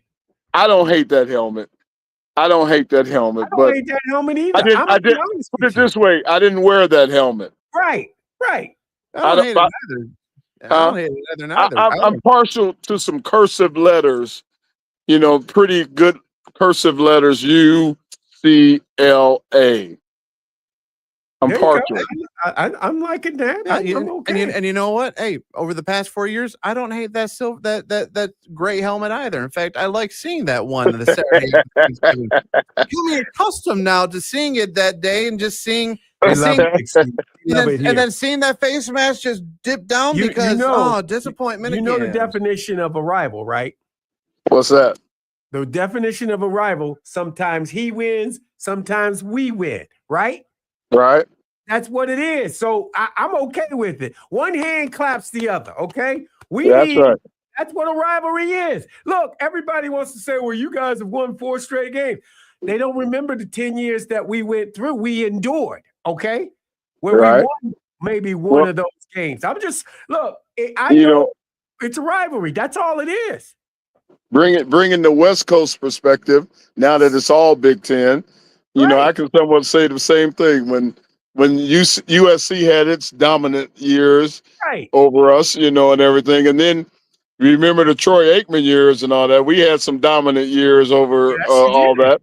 Right. And now it's kind of, you know, going back and forth. But isn't it awesome that, you know, we can talk SC, Oregon, Washington, UCLA, Wisconsin, Purdue, Ohio State, Michigan, all in the same breath.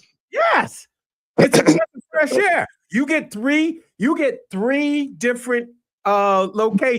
You got East Coast. That's Rutgers and who else is Rutgers and Penn State. Rutgers, Penn State. I think you probably throw Maryland. And Maryland. You got Maryland. Yeah. Penn State, Maryland. Then you got the original Big Ten together. You got those in the Midwest, and then you got the West Coast, the 4 from the West Coast. So I mean, you know what they have in the media day. I'm trying to get this Big Sweet. We're going to try to go to Vegas, baby. Vegas, baby. There you go. Hey, you know, well, team travel has have gotten a lot more expensive these days. Yeah, you ain't lying about that. Team travel, man, cross country for a game. Oh yeah. I don't know who was thinking how great of an idea this was, but hey, I let it fly. You know, one day I think I know who had something to do with it, and that's our good buddy Kevin Warren, who is now the Chiefs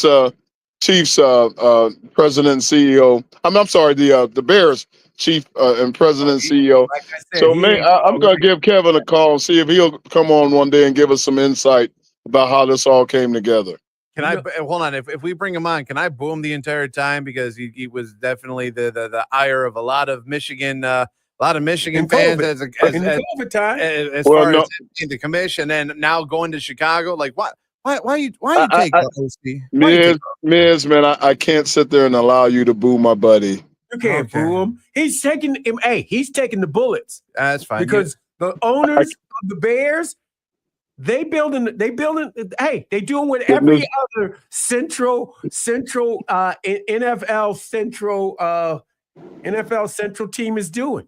You know, we used to talk about the weather, how we love to be in the weather. You get a hot team coming in and saying you ain't gonna play us in this weather because this is our weather. Now, we want that 72 degree all the time. You know, I won't boo out of respect for Big Sweet. I will not boo in honor of Big Sweet. Now, thank you, sir. You know, you gotta behave in front of company. Okay. Okay. I'll be on. Yes, Dad. I'll He be on my just best. old school Joe. Yes, Dad. I'll be on my best. Yes, son. You must behave in front of company. Act Yes, like you got sir. some manners. Okay. Yes, sir. I will, sir. Sorry. All right. I will bite. Exciting. I'll grit my teeth and bite my This tongue. is going to be exciting. Hey, Look, we find it you out. talk about the other side of that weather equation. When we were in Miami at the Dolphins, and them teams from up north come down there in December, we could see their breaking point. Like, maybe into the second or the third quarter, and we're in the huddle and we're over there and they're breathing hard, bent over. We saw, we got them now. We got them now. That heat Line and gets sinker. to you. Dude, Huh? I used to love I'd love go down south, boy. I like, hey, we going down south. I was in Washington, D.C., and I'm like, it's still getting cold down, man. But DC throws you for a curve too, because it gets hot and humid in the DMV. Oh, In the yeah. DMV. Oh, yeah. Oh, yeah. I remember that. That was crazy. Yeah, the DC will throw you a curve, man. I guess it's not considered south, is it? Yeah. That's why Is it? a little bit of I'd say so, education, yeah. education time. When the two north and south were trying to figure out where they were going to put the capital, Yep. it was the north that said we will give you the capital in the south because they had more states in the union at the time that were in the north, and they agreed to put the capital in the south, which was where current Washington D.C. is right now. Okay. You'll learn too here. Thank you for the history lessons, sir. You're quite welcome. We'll help you out. The test will be later on today, so make sure you. Don't worry. If I'm wrong, some of our callers will correct me. Yeah. Somehow I'll get a text from Professor Greg Dooley about them. Be like, Miz, he's kind of right, but he's not right at the same time. I'm ready to go ahead and educate you guys. Like, all right, okay, Dooley. Hey, nothing wrong with being taught anything. There you go. There you go. You must humble yourself. You're never too old to learn.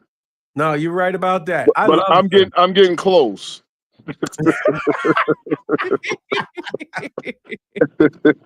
We got to go to a break again on the radio. We're going to be out there. You're going to see us still live in all of our social media, but we're going to go to a break on the radio, and we'll be right back. You're listening to the M Zone on the Big 1050.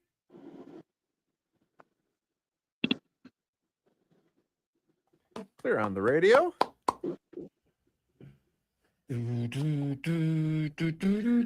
All right.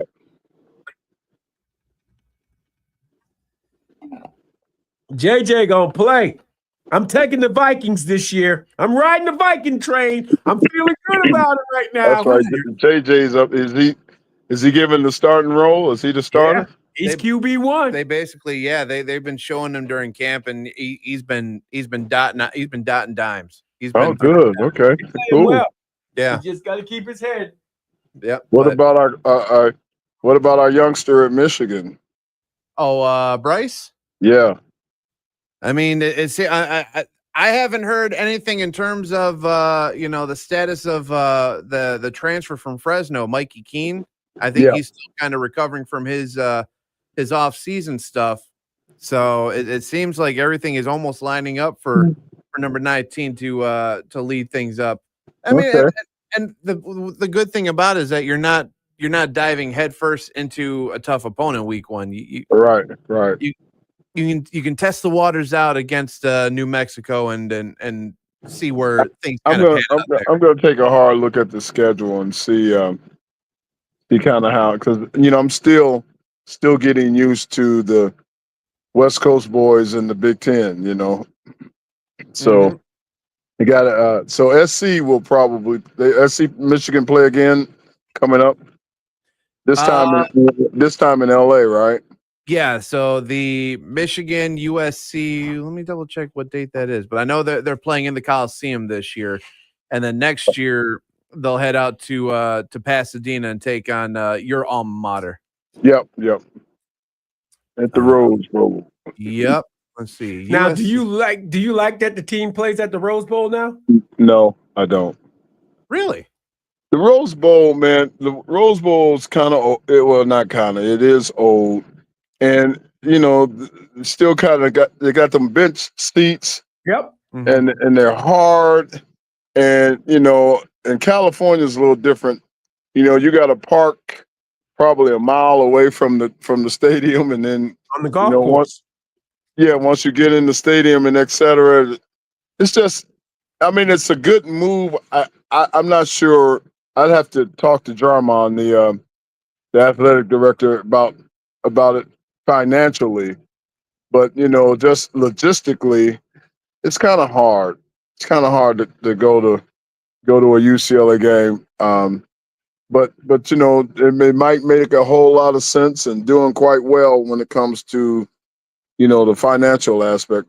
And Jarmon, the athletic director, and I are good buddies. I'm overdue for a call with him anyways, just to catch up and check in and get myself more educated for our purposes. George Washington served his presidency in New York, not Philadelphia.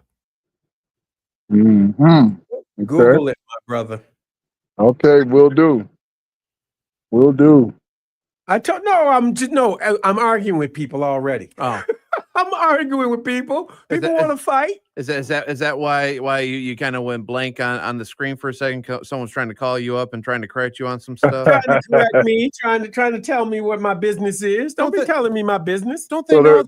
So they're debating that Washington's considered the South? No, they're debating that, Jamie, Philadelphia was the capital before DC. And I went, no, New York was. George Washington served as New York served as the capital. And then George Washington was the one that went and designed DC. He went and measured, and they measured it up. I do. Okay. My dude, he was one of those. What do you call those? What do you call one of those people? Everybody says he was historian. No, not a historian, but he's something else. God damn it! He's a what do you call that? I gotta I'll figure it out. Yeah, this is just a little short break. So we're coming back right now. So. Okay, no problem. Yep. I'm ready. Oh.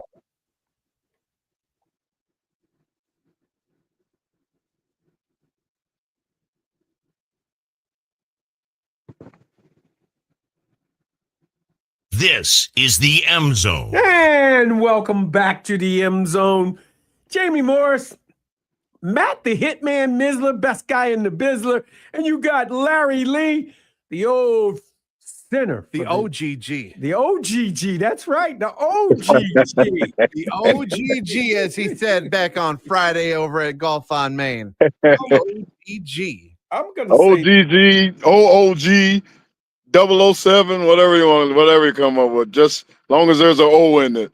You trying to sound a little closer to Ung. It don't matter. OGG, OOG, 007. All I'm going to say is this. I want to say this again for everybody. You can challenge all you want the knowledge of the historian here sitting in this seat right over here. Right here. Right there. Vinny wanted to say, is it founding father you're thinking of? Is that the word you're thinking of? No, I'm not looking at founding father. He's a carpenter. It starts with a C. That's what I'm trying to think of. What they carpenter. He's not a carpenter. He's something what they call. He's one of those men. You know what I'm saying? He was one of those Confederate. Men. No, he's not a Confederate. We're not talking Confederate. Nope. That's a colonial. No. What is that? I can't think of it. It'll come to me. Don't worry. It'll come to me. Maybe 2 weeks from now, but it'll come. Yeah, he'll wake up in the middle of the night. He'll send a text to me just like, what it was. Yes. Hey, they didn't have alternating running backs when you were at Michigan bringing in the plays. We did. I had to stop that. You, I had to stop that. you get in the Dude. middle of the huddle and I write.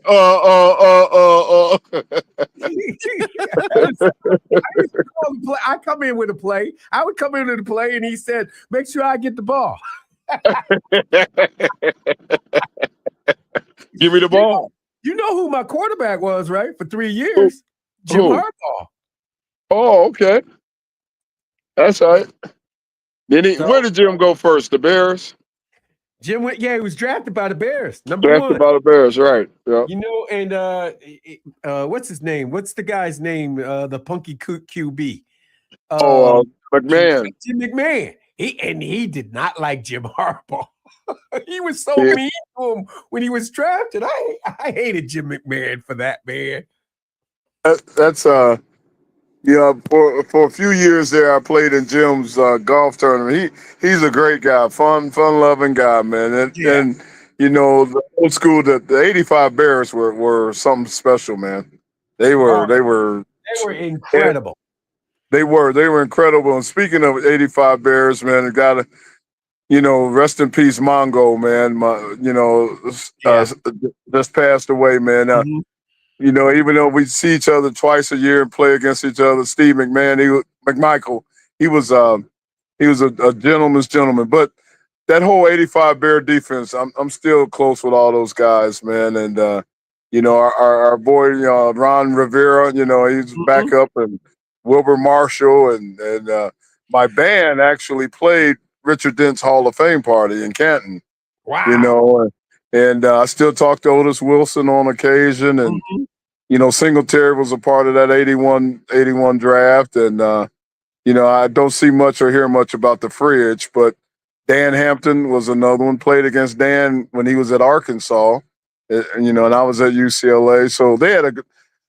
Kudos to that '85 Bears defense. They were awesome. They were amazing. All right, so '85 Bears. Were you able to?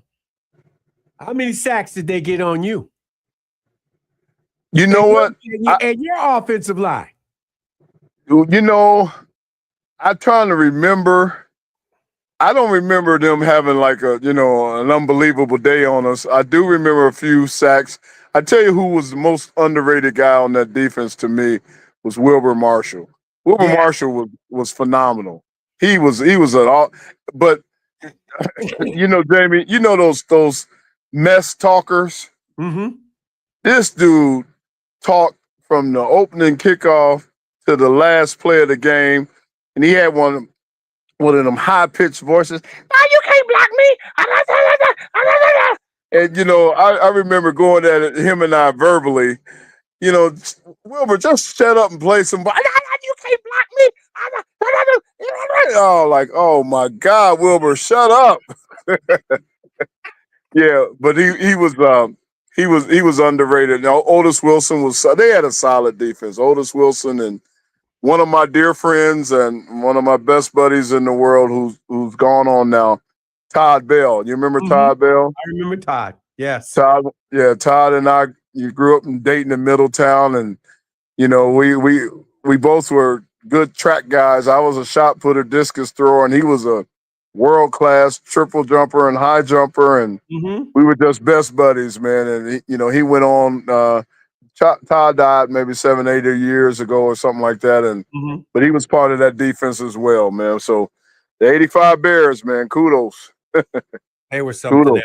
They were something else. I'll tell you that right now. They were something else. But Dan Marino, Dan Marino may not have a Super Bowl ring, but he got a win over the '85 Bears.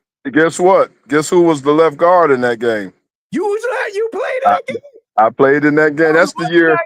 That was a in '85. Darrell Rogers let me go about the third game of the season. Right. And I told you the story about Monty Clark calling, and that's how I got claimed in the Dolphins that week off of waivers. And that was our first game, was against the '85 Bears. And we ran the same offense as the Dolphins because Monty Clark was the old line coach down there, during the heyday. And then he was our head coach at the Lions. So the verbiage everything was exactly the same. So there was no learning curve for me going from Detroit to Miami, and played in that game on Monday night. That was my first game as a Dolphin. What was Yep. that like? What was the atmosphere? Oh my God! Let me tell you, undefeated team over there, right?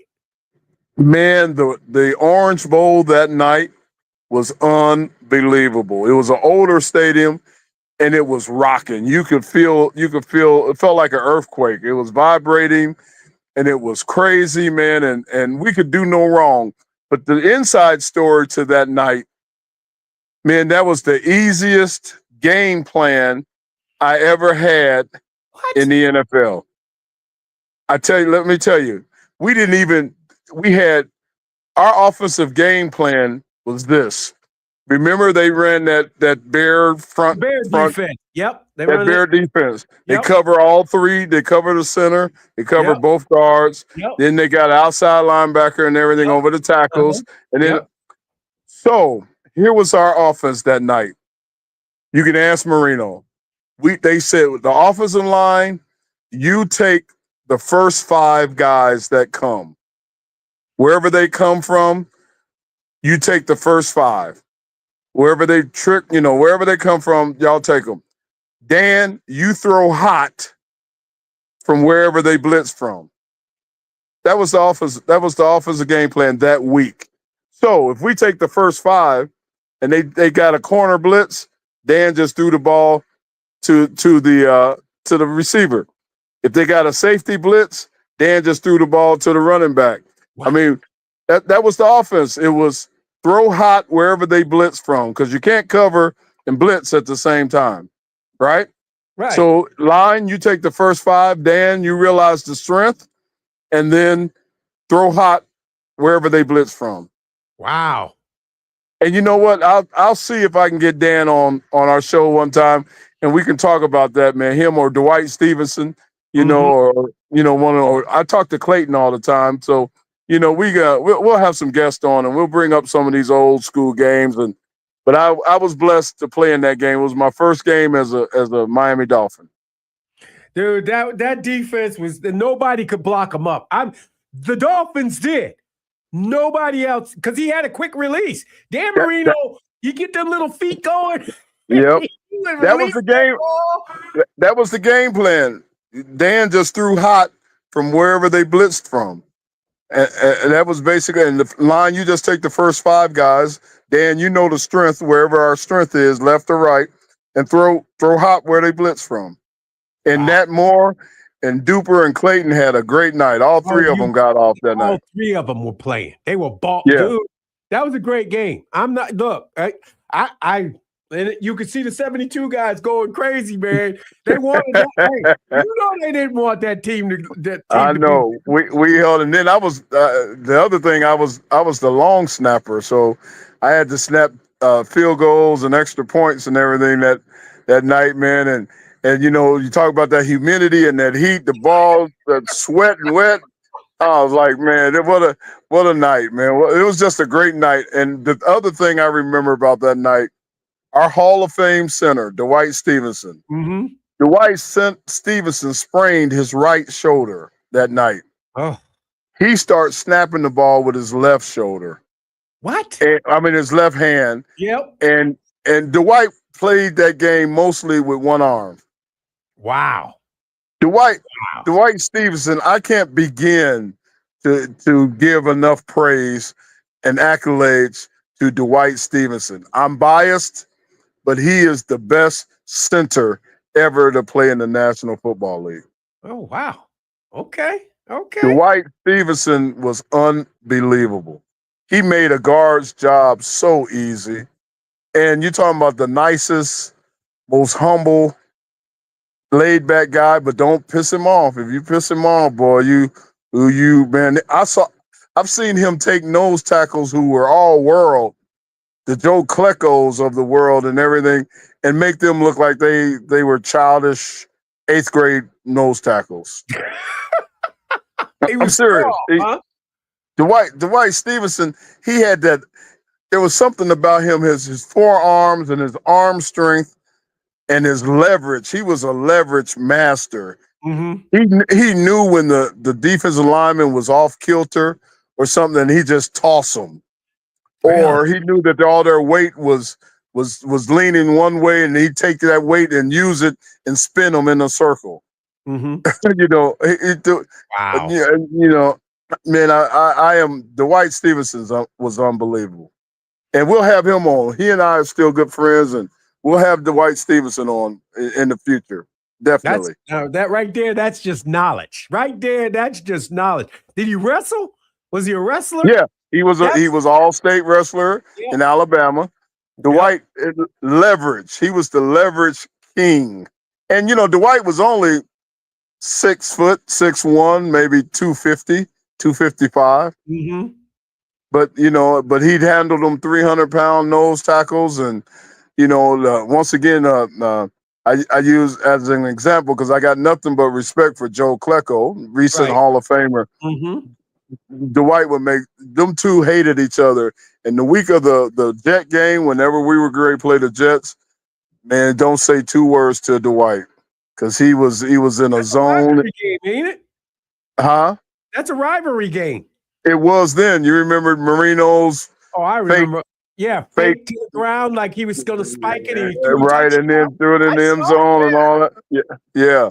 That was a rivalry back then. But Dwight and Klecko was if you look at some of their old film, that was some of the best center nose tackle play you ever want to see. Yeah. Dwight Stevenson was amazing, absolutely amazing. Wow. Okay. I just picked that. It's saying I remember the Bears, the '85 Bears, and the one team that beat them. They had one team that beat them. I played in that. That was my first game as a Dolphin. Yep. That's crazy. I just been picked off of waivers from the Lions to the Dolphins. Yep.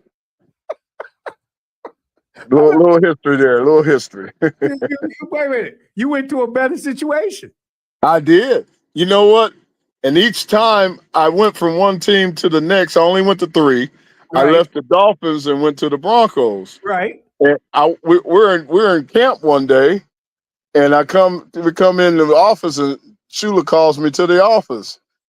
He said, Larry, he said, somebody knows you quite well at the Broncos office, on the Broncos or something. And he said, they've called and asked, if you were tradable.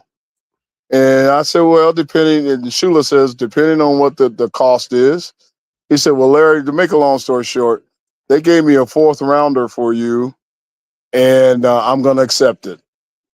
He said, so I don't know who you know over there in the Bronco land, but so when I got there, I found out who and what it was. Now, you remember the name Alex Gibbs? Yep. Alex was the longtime Ohio State offensive line coach to Woody Hayes. And when I came out of high school, Ohio, the story. Ohio State recruited me like crazy. And so when I get the call from the Broncos, it's Alex on the phone. And he says, I said, hello, hey, Larry, is this Larry Lee? I said, yes. He said, are you the same Larry Lee out of Dayton Roth High School? I said, yeah, a lot older with a little bit more injuries, but yeah. He said, well, if you're who I remember you being, that's why we traded for you. Come on out here. And that's how I got to the Broncos, which was another step up because we ended up going to the Super Bowl that year. Nice. That was the year we played the Redskins in the Super Bowl and lost to Doug Williams in that day. Well, see, we needed Doug to win that game. Well, I teased Doug to this day. I said, Doug, man, I kind of wanted you to do well, right, but I wanted us to win. But damn, Doug, you didn't have to do all that to us, man. He tore us up in that second half, man.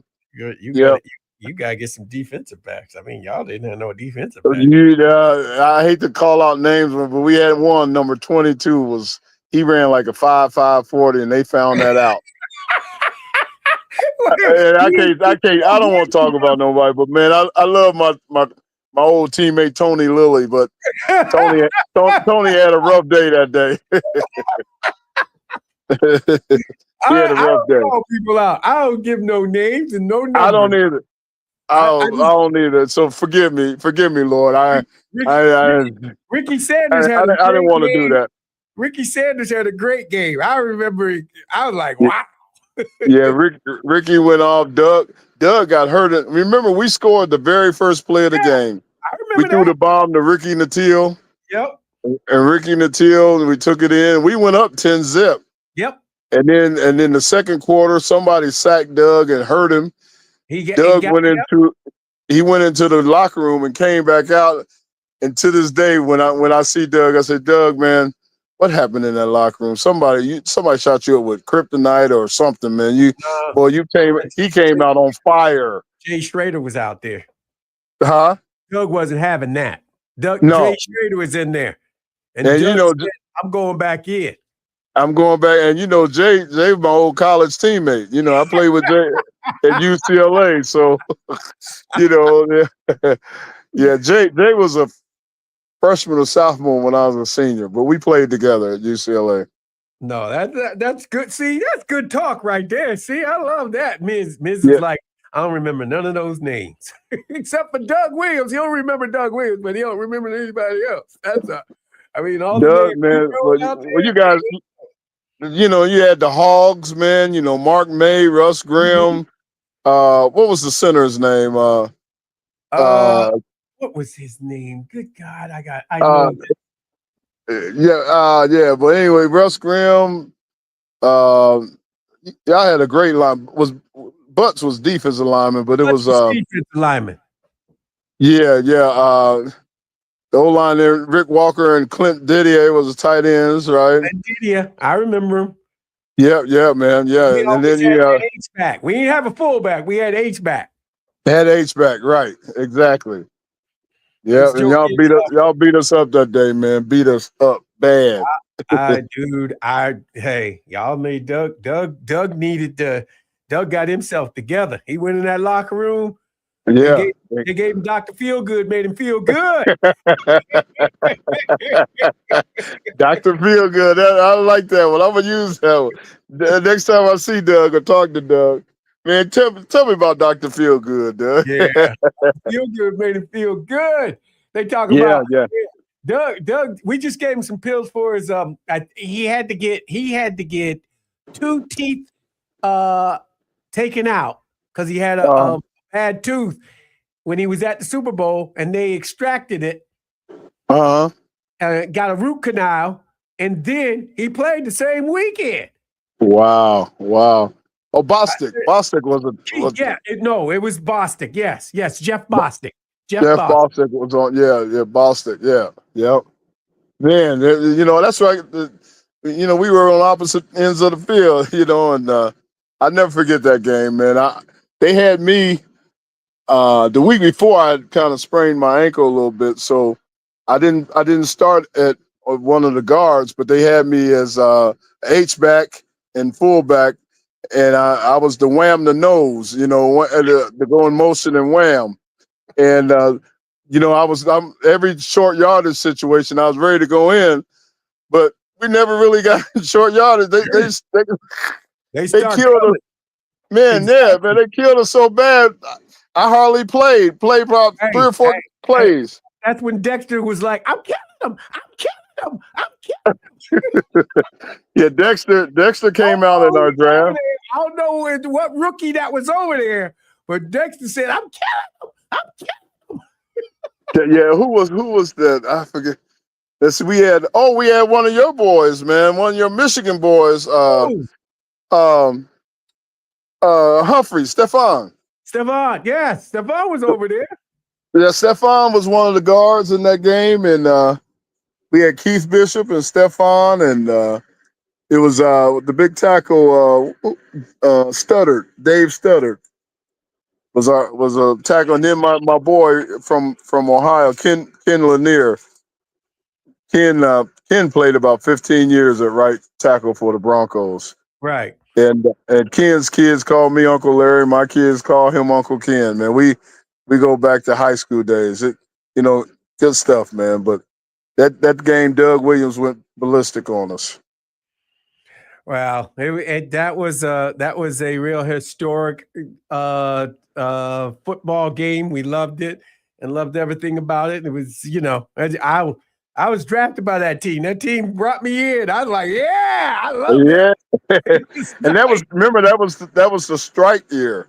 Yeah, that was the strike year. Redskins get credit for they were signing players before the strike even started. They knew who they wanted and who they kept during the camp. They said, hey, we may have a strike. We want to bring you back. We want to bring you back. And they did. They wanted everybody. They wanted to get everybody in there, and they got them. I think both teams that made the Super Bowl that year, you guys and us, were the two that did the best during the strike weeks. How long was the strike? 3 weeks, 4 weeks, or something like that. And both teams did exceptionally well with, I hate to say it, but the scabs, and right. And I remember just, at the games, man, we were picketing and all that, calling them scabs and all that, but those guys deserved a chance to play too, I remember I was asking Joe, why y'all striking, man? And he goes, right. he gave me that long speech. Like Joe was a team rep for the Giants, so he gave me the speech saying, "I'm doing this for you and everybody else, all the young guys that are coming in." I'm like, okay, y'all ain't making no money, though. Y'all ain't making no money. Yeah. Those were some crazy times. I went through 2 strikes: the '82 strike and the '87 strike. And the '87 strike was a little different, but I never forget. Gene Upshaw was the union leader, right? Mm-hmm. And a few years later, when I had gotten hired by the Lions in the front office, Gene Upshaw came to talk to the Lions, talk to the team. So I was sitting in the back of the room, and I remember Porsche and Benny Blades and all them. They call Big Sweet, man. You got to go. You got to go, Big Sweet. This union talk. You got to go. Hey, right. Hey. Oh, hold on though. Gene Upshaw said, Benny, shut up. He said, Larry Lee went through 2 strikes for your butt. He said, so Larry, you feel free to sit in if you want and listen to whatever we got to say. This man in that era went through 2 strikes for you guys, but I ended up leaving anyway. But it was funny. Porsche and all them, Big Sweet, you got to go, man. Let's go, Big Sweet. I was like, and Gene Upshaw had my back. Gene said, Larry, hey guys, Larry went through 2 strikes for y'all. So y'all need to show him some love, and you can stay as long as you want. Big Sweet, I said, I'm gone, Gene. I'll leave. That's cool. That is cool. Yeah. Good stuff. We need to go to another break. We come back. We got question of the day. You know what that means. You can.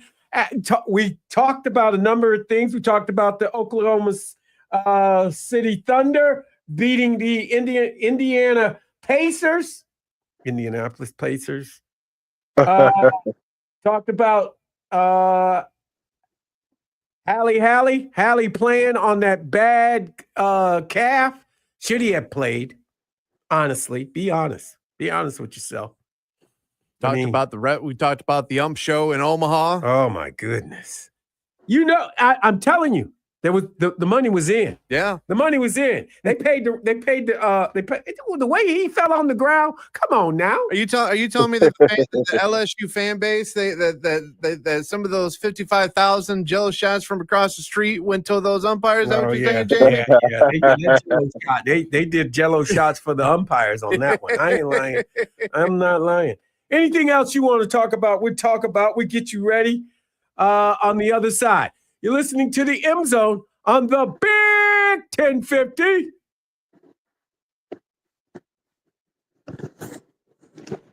Clear on radio. Dude, your boy, he's killing me, man. He thinks I don't know my teammates. He goes, I said Jeff Boston. He goes, It's Joe Bostic, isn't it? I went, no, it's Jeff Bostic. And he goes, oh, Joe Bostic was with the Cards. Yeah, man. You know, there's experts all over the place now. There's another big old offensive lineman I'm trying to think of. Yeah, Mark May, Russ Grimm, Jeff Bostic. You're talking about my Hall of Famer who wants to be. He blocked Lawrence Taylor all the time. What's his name? Joe. What is his name? Joe. You know who I'm talking about. He's the big offensive tackle. Yeah. Tackle. What? Mark May wasn't left tackle? No, he was right tackle. Okay. So yeah, that was Big Joe. God, he's trying to get in. He wants to get into the Hall of Fame. He's been trying to get into the fame. Yeah. I'm trying to picture the line. I see Bostic. I see Russ Grimm. I see Mark May. Mm-hmm. And yeah, big. What was his name? I know exactly. Yeah, left tackle. I'm gonna call Jumbo in a few minutes. LinkedIn. Joe Stasiak? No, he No. was good God, Joe.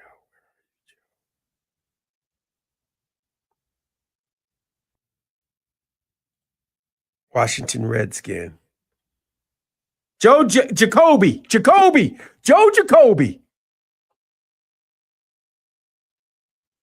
Oh, I think you muted yourself there, Big Sweet. I can't hear you. Yeah, he's at that. Oh, okay, there we go. Yeah. It's Joe Jacoby. Joe Jacoby. Yep. They had good offensive and defensive lines, man. But we got to come up with the other defensive ends. It was Dexter and tall, lean, and Durrell and Butts were inside. It was Dexter on the left. I mean on the right, and God, I can't think of his name right now. It'll come to me.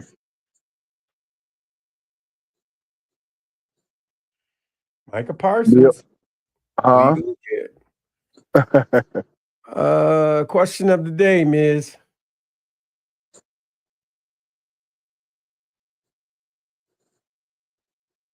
What are you thinking about?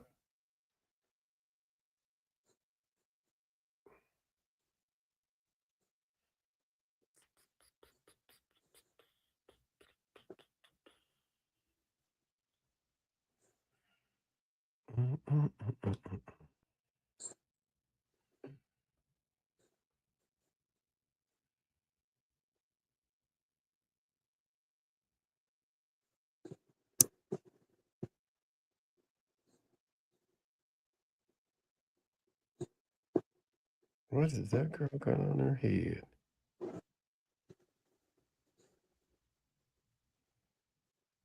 Charles. Oh, yeah, Charles Mann. Charles Mann. I got you. I'm sorry. I was thinking, I'm like, what the hell? Yeah, Charles Mann. That's who it was. Yep.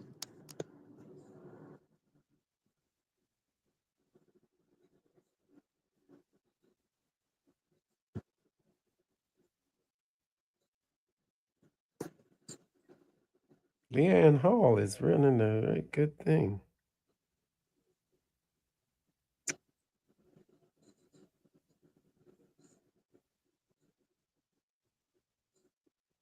But there, could we expand our horizons one day, maybe with some music talk or guests? Sure, we could do that. Okay. Just thinking out loud. You remember Bubba Paris? Do I? Yeah, Big Bub. I know Bubs. Yeah, Big Bub, man. And you know, I told you I was in Miami with John Geisler. Mm-hmm. You know, Big John, Michigan boy. Ira talked about Geisler to whatchamacallit? Look at Jay Mikes. Jay Mikes graduated. And one guy I did love from Michigan, old lineman, played with the Seahawks. What was his name? He's a Hall of Famer in the. Reggie McKenzie. You love Reggie. I love Reggie. No, not just Reggie, but afterwards, Steve. Maybe in the 90s. Steve. What's his? Yeah, Hutchinson. Steve Hutchinson. Yeah, man. I used to love watching him play, man. Hutch should have been at the golf outing, but he didn't make it this time. Oh, he didn't make it this year? No, I didn't see him. Okay. Yeah, he was solid, man. Very solid. All right, guys. We're coming back on radio. Stand by. That boy, he lost so much weight. Big Sweet, he lost so much weight. Oh, yeah? Wow. This is the M Zone. And welcome back to the M Zone. Jamie Morris, Matt the Hitman Misler, best guy in the Bizzler, and you got Larry Lee, former Detroit Lion, former Miami Dolphin, former Denver Bronco player, and he's an executive with the Detroit Lions at one time too. And current OOG and OGG and 007. Exactly. Of the M Zone. 734-998-1050. Question of the day. Is this a start of a dynasty for OKC? The Oklahoma Thunder, is this the start of a dynasty? Do you see dynasty in this team? Or is there another team that can take them? I mean, do you take in effect Kevin Garnett coming? Kevin Garnett. I'm sorry, not Kevin Garnett. Kevin Durant moving from Phoenix to Houston. Now he's the OG, but Durant still got a shot. He don't miss. So is that what Houston needed? Or is there another team in the West? Or are you going to pick the old schools? Are you going to pick the real old schools in the Lakers and the Warriors? Come out and play. Warriors. Did we lose Big Sweet? I don't know. Did we lose Big Sweet? Maybe. Oh, there he is. Got okay. I just making sure. By the way, did you know that with OKC's win, it really didn't matter who won last night. But it was the longest series in the history of NBA basketball. Well, yeah, that too. Okay, I just want to make sure. But this was the 7th year in a row that we had a new NBA champion. Yeah, we've had 7 unique champions over the past 7 years. So I mean, could we see a back-to-back? Could we see an 8th team continue on this trend? Like, the 2020s are turning into one of those. We don't know if there's a true dynasty right now. Or I'll ask this question: or is basketball getting more? Are the superstars gone? Are the age of the superstars, is that gone? I mean, you get good players, but I'm saying good players. You don't have all-star players like we used to. Well, that was my thought earlier. The winner of last night's game and series and everything was the NBA. Yeah. The NBA, 7 games, 2 lesser marketed cities, and younger players, international players. I think the NBA is on a nice little high right now. They're doing a lot of things right, I think. Yeah. They got $76 billion coming in that next TV contract. I say they're doing really damn well. 734-998-1050. What's up, Hadley? Well, J-Mo, long time no hear. Yeah, Hadley, we spoke already. No, I just meant on the radio. Yeah. Well, first of all, let me say, Larry, welcome to the M Zone. Thank you.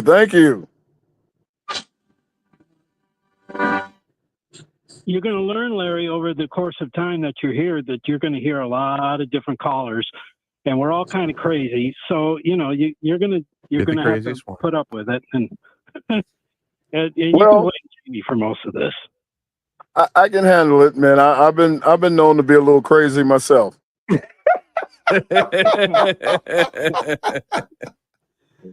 I wanted to ask you, Larry. I sort of asked Jamie this, and I guess he kind of gave me an answer. How did you two meet? We have out of mutual respect, obviously know who Jamie Morris is and the great career he's had, in Michigan and the NFL. But I have a gentleman is like a nephew to me, and he does a lot of marketing and everything for colleges and that kind of thing. And he and Jamie are friends. And I think there was an opportunity to do this show. And my nephew suggested to Jamie that he used me as a co-host. Is that how you envision? Did I say that right, Jamie? Yeah, you said it just right. Okay, so I'm more than delighted to be here. Years ago, I did the Lions pregame radio on WF, the Fan or whatever it was, and I did that for about 4 or 5 years, and kind of missed the opportunity. I'm a frequent guest on a lot of different radio shows all over the country, but to be a part of something that I can put my stamp on a regular, man, that's awesome. So I'm grateful to Jamie and everyone else who thought I'd be a good fit. Well, Larry, I think you'll fit right in. I mean, with your radio experience like that, you have to know a lot about the pro football and everything else. And I'm sure you did a grand job doing that, right? You have lots of fun with it. Oh, absolutely. Well, you'll get to know me more often. I am a fun-loving guy, man. I'm very, I'm a fun-loving guy. I love to laugh, love to joke, love to see people smile and laugh and that kind of thing. And I just think, in today's world, man, we need more of that. And you'll never see me think too much of myself or anything, man. I'm just a big old teddy bear offensive lineman. And, back in the day, I used to start a few fights here or there and talk a little noise, but I don't get paid to do that no more. So, man, let's have some fun. Well, we can't wait for your outlook on the Michigan football season this fall. I have a feeling we're going to have some pretty good arguments between you and Jamie about Michigan football. It started last week, man. In my first show at Charles Woodson's golf tournament, we got Tyrone Wheatley on. We got Brandon Graham. We got Channing Goodwin, man. Goodwin, and they was beating me up, man, because I'm originally from Dayton, Ohio. I did not go to Ohio State, but I am from Dayton, Ohio. And they ganged up on me last week. So I told Jamie today off the air, I got something for you, buddy. I got something for you, and it's coming. We're gonna share this radio. We're gonna have Buckeyes on. We're gonna have Michigan State guys on. We're gonna give everybody a chance to talk, Hadley. And don't forget USC, UCLA, yep. Oregon, Washington, our Big Ten now. We got to get out of that archaic, Kevin Warren making us get out of that archaic old, Big Ten, Pac-10 rivalry and all that. We're all one happy family now. Everybody eats. All right. Well, Larry, all right. You know too that I am not an NBA fan at all. I think the basketball has just really gone downhill. I am a Pistons fan though, because I was born and raised in Ann Arbor, so I grew up with all the Detroit teams and everything. So I'm waiting for the Pistons to win their next championship. And as far as a repeat, I think OKC can do it. I guess the burning question is when is LeBron going to retire? Wow. You already want LeBron to go? Well, LeBron is the biggest name in basketball still. Why do you think it's still surviving, Jamie, the NBA? Oh, you think LeBron is keeping it alive? Yes, yes, I do. Wow. Although he didn't do crap this year, but that's a different story. But Yeah. I think there'll be a repeat next year. I think if OKC can keep it all together and everything, although Indiana gave them a heck of a run. I only thought it was going to go 5 games instead of the 7. And Indiana, I know, had their chances last night to pull it out, but OKC just came through. And if Halliburton hadn't really hurt himself, who knows? They may I think they can repeat. But I tell you, your previous statement, there was nothing more fun than being around with the bad boy Pistons, and I'm good friends with all those guys and still to this day, and primarily Rick Mahorn. And, when Detroit is on a roll, man, it's great for this city. And, we got the Tigers playing well now. We got the Lions playing well. The Pistons are getting better.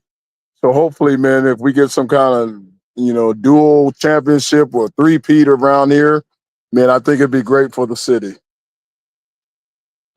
Yeah, you guys asked this the other day. I think it was on your show. Has the Detroit sports teams, have they ever won a championship in their calendar year?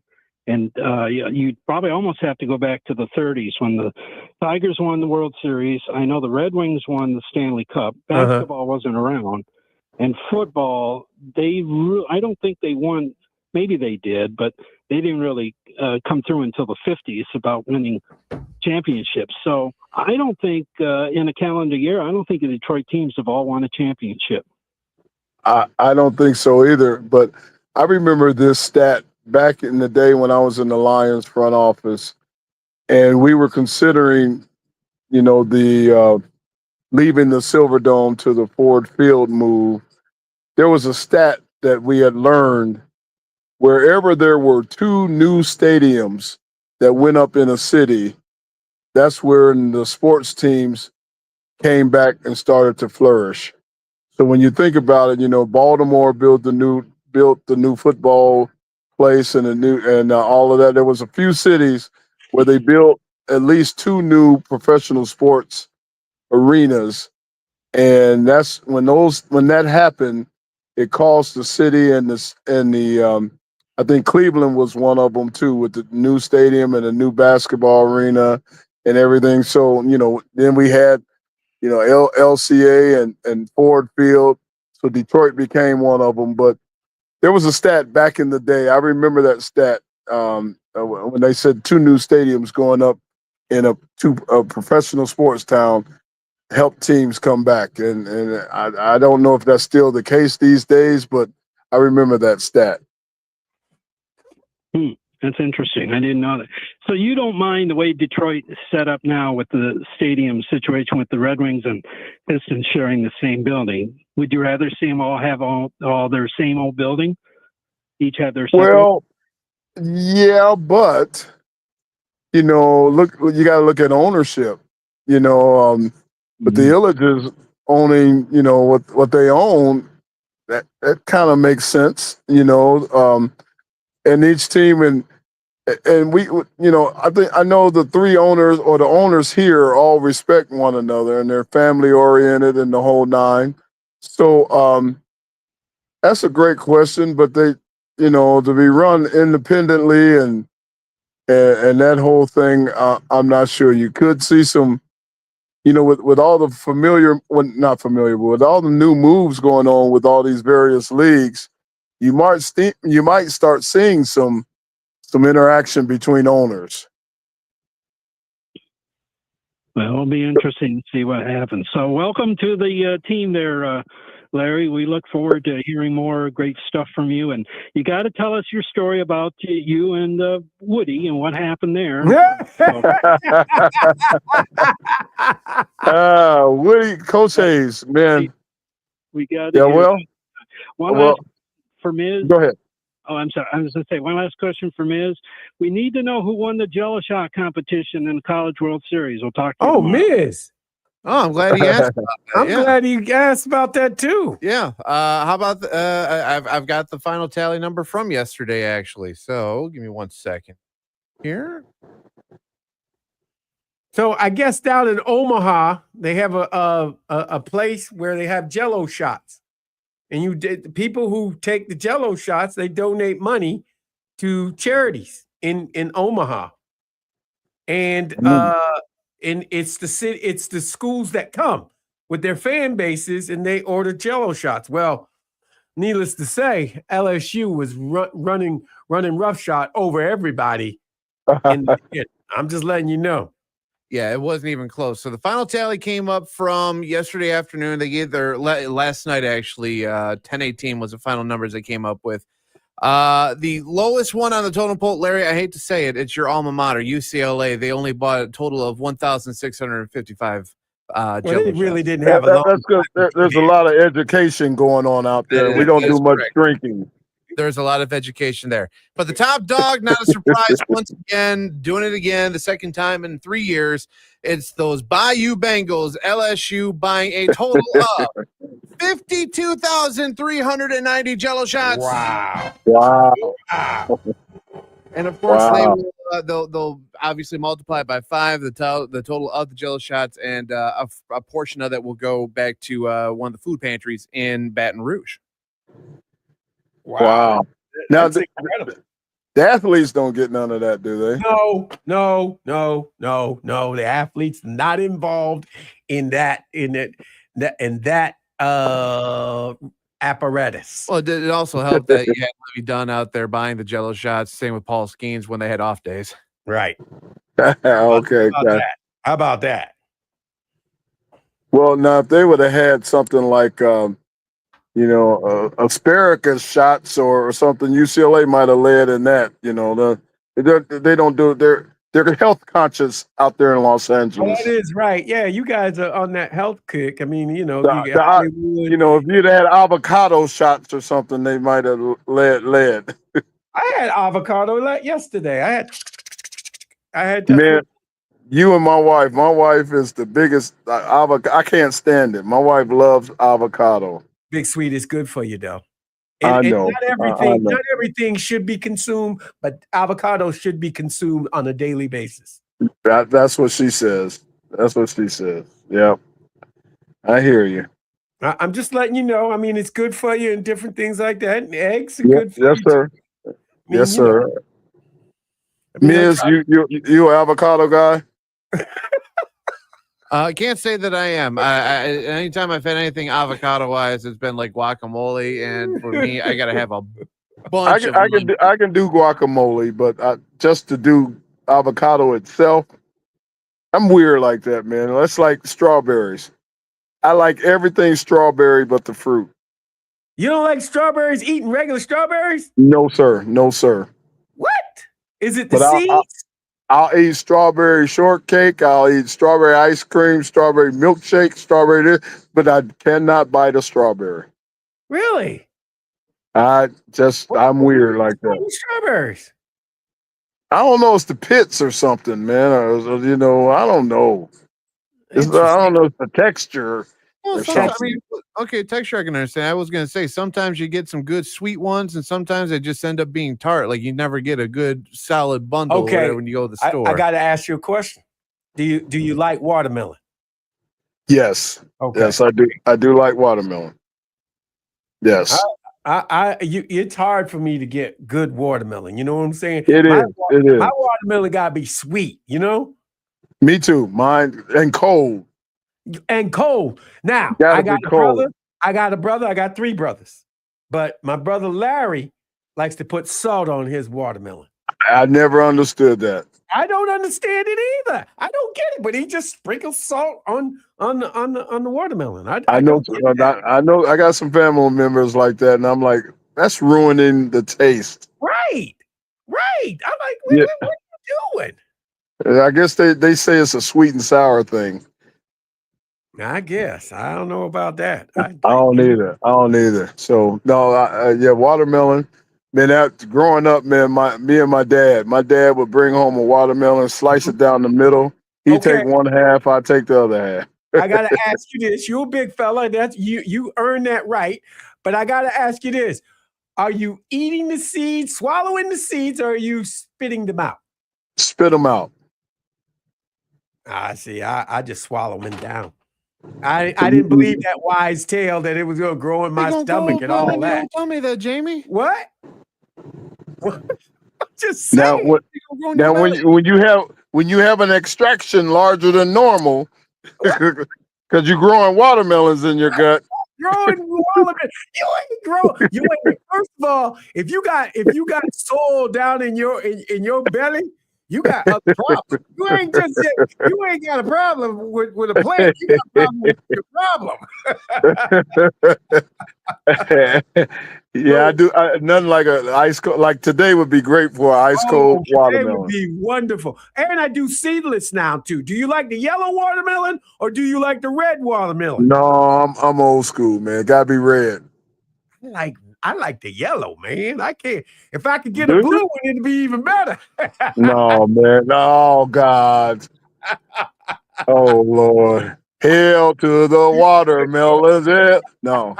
I just said, no, I saw some yellow watermelon. I couldn't believe it, what I was seeing, Big Sweet. I went, what?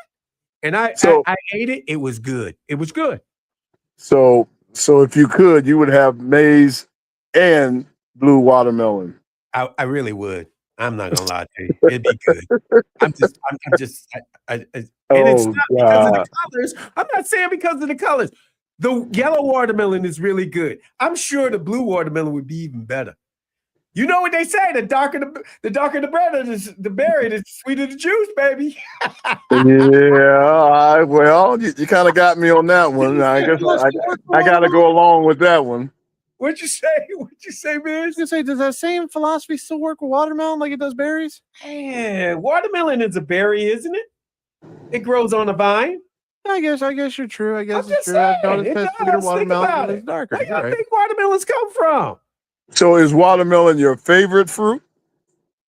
My favorite fruit. Ooh, wow, we really talking about this. My favorite fruit, I think it's the best thing for you too, is banana.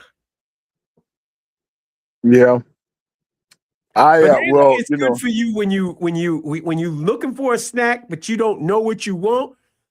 There's always a banana. You pick up a banana, you peel it. But most people peel it from the stem when they break it off. You got to you peel it from the bottom, from the point. from the point, and tear it, and it rips so much better and so much easier. I'm additional popsicle.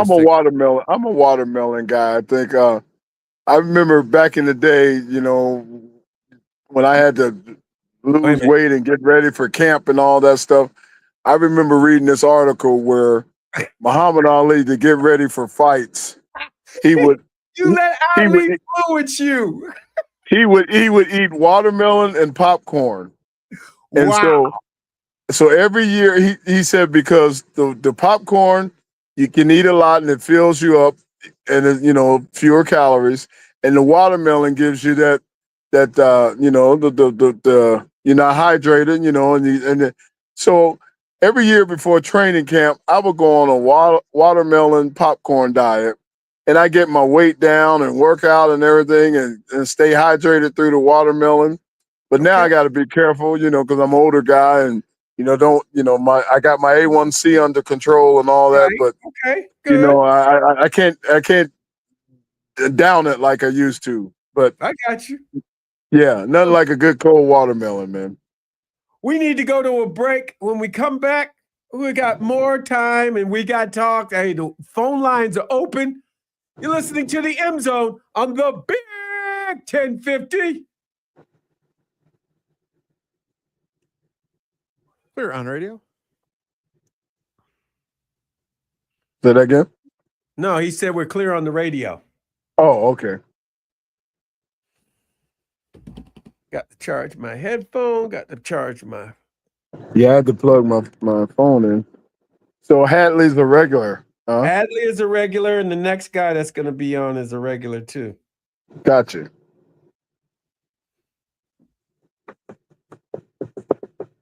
Remember, these are the dog days of the summer, and I know it's already started. Afterwards, I think I could use a little dinner. There you I don't know what I want though. How about Chipotle turkey meatball soup? Okay. I'm just throwing that out because I'm looking at Okay. it on my phone. I might. My wife's a big Chipotle person. Oh, really? Okay. There you Yeah. go. I wouldn't mind maybe a nice big salad. Yeah, that's what I'm gonna fish for. I gotta figure that out. I gotta Yeah, get nice. home. I'm taking my son to he's gonna pick out his birthday's not until July 11th. Get it 7-Eleven.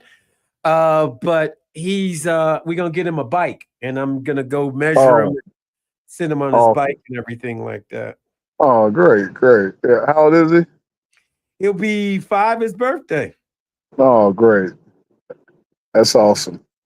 So we're gonna do that. Like I said, dude. I was like, hey, yep. We had safety school today. I don't know if he likes safety school.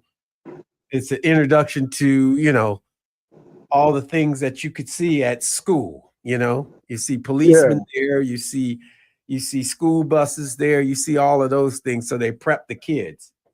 Okay. And once I get a potential time from the guy from the Hall of Fame, Yeah, just text. I'll text it out and maybe we can jump on a call with him. Sounds good. Okay, cool. Miz, you want to be on that call? He's unavailable right now. He's on the phone. Oh, okay. Yeah. I'll tell him about it. Okay, yeah. And then the other thing I thought about with the NBA Finals just ending, maybe we could have my daughter on and talk about a little bit of. That would be awesome. I don't want to push anybody, but if you want to have her on, she can come on. Feel free, man. Yeah, man, I'm an open book, Jamie, man. If we think it can benefit us and help us, man, let's go for it, man. That'll be great. Yeah, I'll talk to her and, see. I'm sure she people might love the inside about what happens, Yeah, I think she might be traveling today going back home. But I'll get with her and then we'll see. And I'll let you know. I won't ever make a move without letting you know. Okay, no problem. Yep. And then my oldest daughter, she's vice president at Disney. So all them That's what you said. those HBCU games and all that, that's all her baby. So what they call it, Celebration Bowl and all them and all that, man. That's my oldest daughter. That's cool as whatnot. They always got my nieces. They play soccer, and they used to go down to at the Disney Sports Complex. And play summer soccer and field hockey and all of that stuff down there. Well, you know who ran that for the longest was former football player, right? Yeah, it was the old linebacker for the Bengals. I forgot his name, but yeah, he ran it for a while. And then Kellen Winslow ran it for a while. The tight end? Yeah, Senior?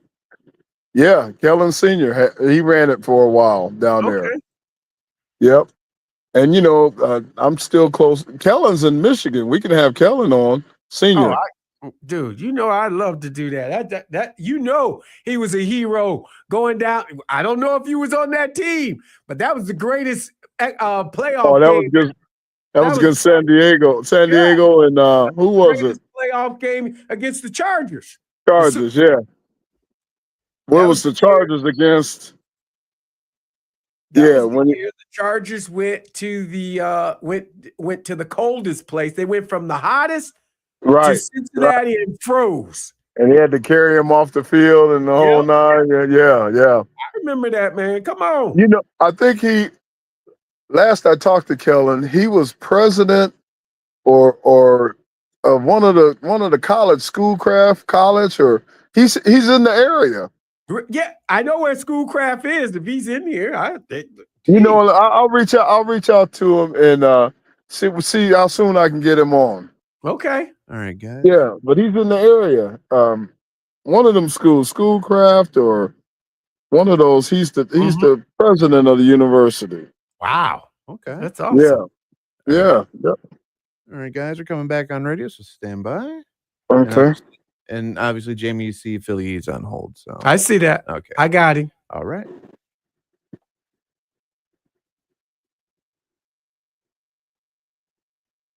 This is the M Zone. And welcome back to the M Zone. Jamie Morris, Matt the Hitman Mizzler, best guy in the Bizzler. And you got Big Sweet in the house. Larry Lee. 734-998-1050. 734-998-1050. Question of the day is, if you want to entertain it, do you see a future dynasty in the making with OCK, Oklahoma City Thunder getting a chance to make a little run, do a little fun, having it going their way? Can they run a dynasty on you? And what is a dynasty to you? How many games does it take to be a dynasty? 734-998-1050. What's up, Philly E? Hey, what's up? Can you hear me? Yeah. Okay, because I'm calling from my flip phone because I haven't had internet or phone or TV now for. Okay, your power's still out, bro? No, it's weird. My power's fine. Okay. My cable fell and. Oh, that's right. You had a bad storm. Yeah. Okay. Yeah. Wait a minute. Did you say flip phone? Yes, he said flip phone. But you'll be able to appreciate me. All right. First thing, Larry, you're here. All right. First things first. So we found another vote for the Wilbur Marshall needs to be in the Hall of Fame. Correct? Absolutely. Yeah. Yeah. Well, that makes Yeah. three. I think I'm one of the guys that helped him get the potential title. He's just a tremendous football player and very versatile. Like in Chicago, they used him one way. He was scary, fast. He was scary with the Redskins. Yeah, Redskins, like he did a lot of stuff in coverage too, though. I mean, he had 2 interceptions in the Super Bowl when they in '91 when they beat the Bills. So, and I think he was the first guy that became a free agent where they had. Yes, he was the first guy. He was one of the first guys because he went to the Washington Redskins the same year I got drafted. And in 84 or 85, 80, no, yeah, 84, he was the first free agent. He signed that huge contract with the Redskins. I remember it. It was later than that. Yeah, it was like 87. Yeah. Sorry. Yeah, it was later than that. But he's tremendous.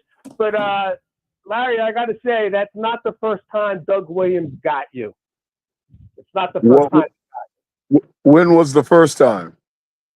The first time was the finale of your rookie year when you guys destroyed my Vikings 45-7, and all you had to do was serve at home against Doug Williams and the Tampa Bay Bucks, and you guys shot yourselves in the foot.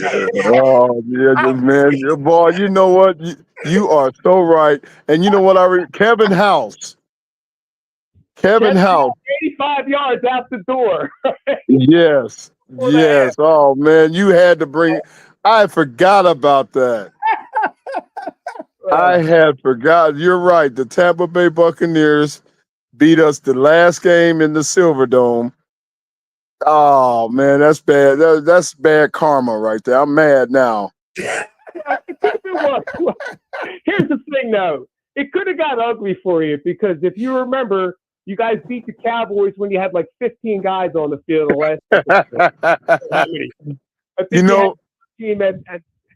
I was the end guy, the double bump guy at the end, and and everybody was saying that what had happened was it was Ulysses Norris. You remember Ulysses? Tight end for the Lions. Ulysses stayed on the field and he was supposed to come off the field, and it was Ulysses and but we got away with it. That's the one time that a call went in the Lions' favor back in the day, I think or a non-call went in our favor. the Silver Dome is the most electric I've ever seen. Was that Yes. finish? That fantastic finish. I've never seen anything like it. But Yes, man. you guys Yeah. blew it at the end. However, if you remember, Tampa Bay went to Dallas, who would have had some serious revenge against you guys anyway if you would have made it. They lost 38-0. Just saying. So maybe it was Yeah. I lost anyway. I What we got here? What else? Yeah, boy, you got a great memory, man. Yes, he Well, does. I'm from your time, dude. I'm from your day. You know Yes, what I mean? he does. Those were some good times, man. You know, the people, you know, they tease me about being the OG, man, but you know, the 70s, 80s, you know, that kind of thing. It was some good times, man. Music, everything was great. You know, the Bee Gees and Showtime Lakers and Saturday Night Fever and all that good stuff, man. Good time. Disco. You know, Jamie, you're too young. You don't remember all that, man. Roller skating and All of it. I'm gonna throw Mark Haynes. I'm gonna throw Mark Haynes in there with Tony Lilly. By the way, I think he.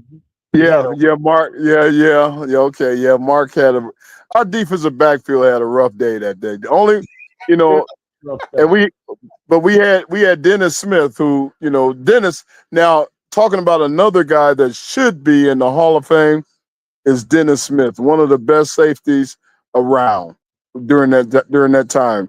Dennis Smith was like, your rival? huh? Talking up one of your rivals, I guess. Yeah. Remember I told you, man, the UCLA SC, right? We only hated each other the week of the game. Yeah, unlike you Buckeyes and Wolverines, y'all, man, you won't even spit on a guy if he's on fire, you know. but you know, those are all my buddies. We still buddies. But then when I got with the Broncos, you know, Dennis, we were teammates. So, you know, I still talk to Dennis. He'll eventually be a guest on here.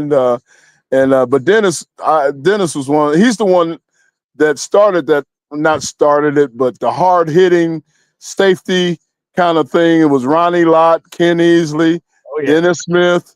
You know, and then your boy afterwards in Denver that got into the Hall of Fame. What's his name? The Hall of Fame safety that got in. Atwater. You know, Atwater learned from Dennis. You know, Dennis created Atwater because Dennis was a hard hitting safety, and Dennis played about 14 years or so, and he should definitely be in the Hall of Fame. And no offense, that year Brian Dawkins got in. I like Brian Dawkins and everything, but I think they're overlooking Dennis Smith. He's got to get in one day. We shall see. What was I going to say? Okay. So here's the thing with the NBA. All right, the ratings.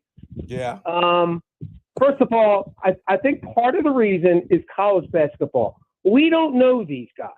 Like you saw Ralph for 4 years. You saw Leitner for 4 years. Ewing, 4 years. You only saw Magic and Isaiah for 2, but that's all you had to see them, right? Because they both won championships. Right. So you knew who these guys were. You watch the NBA draft today, like you're saying, who the hell, where are these guys? Who are they?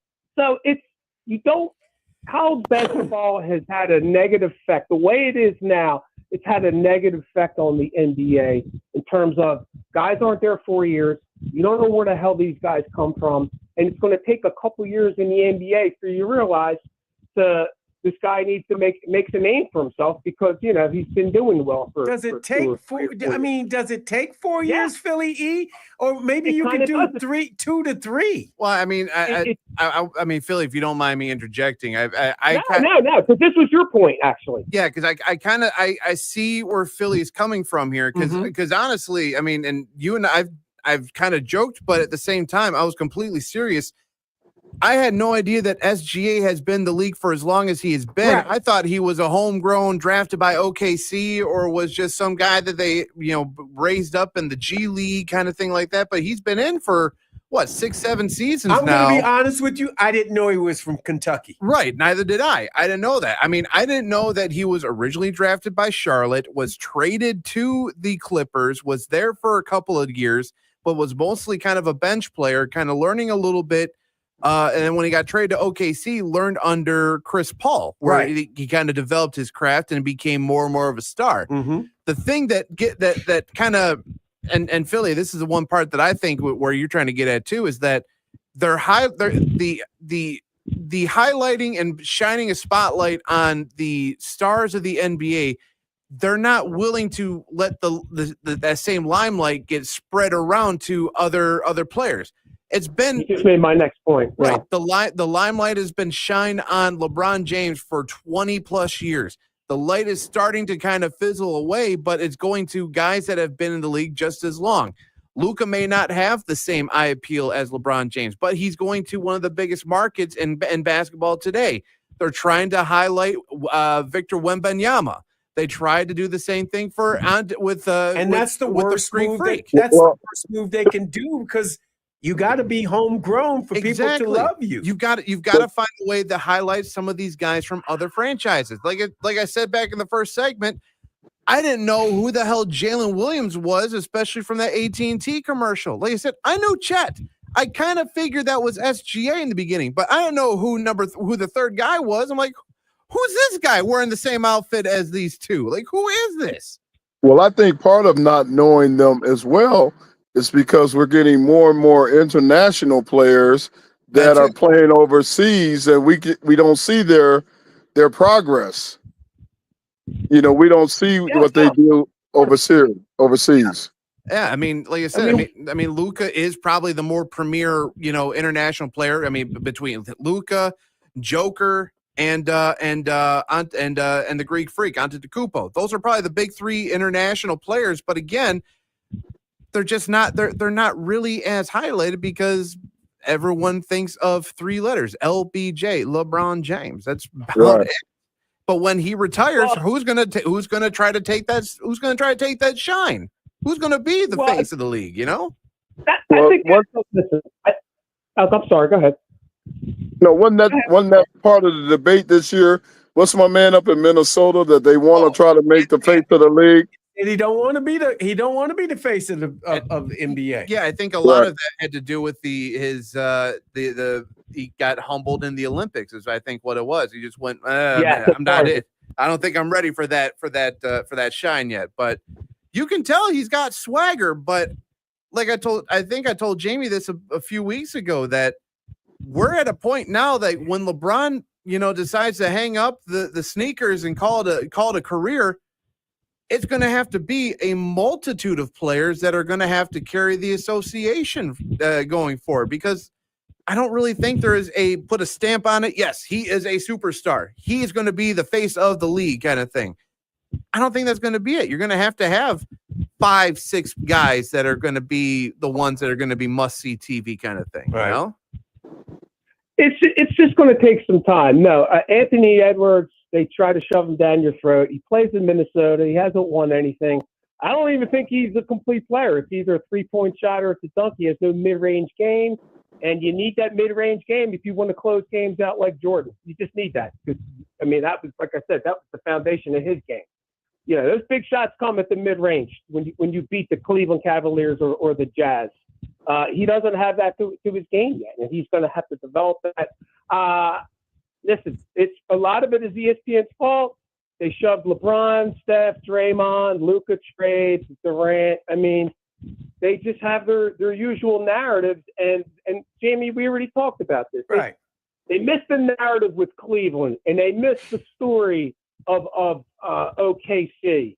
Like, they really did a poor job highlighting these teams. So this is what you get. They need to get on board with, there's other kids in the league that you need to start pushing. You can't be pushing the 40-year-old guy. You know what I mean? The problem is the guys that were being pushed after LeBron and Steph and everybody, Ja Morant, he took himself out. I'm just saying. He was a dynamic player, Philly. I know you don't want to hear, but he's an incredible talent. And then let me say, an incredible talent, but he's got issues. Who we kid? Like, come on. Well, that's one of the reasons. That's one of the reasons I love SGA because he could be the face of the league. You know, he's articulate. He's not crazy. You know, Family Guy, the whole thing.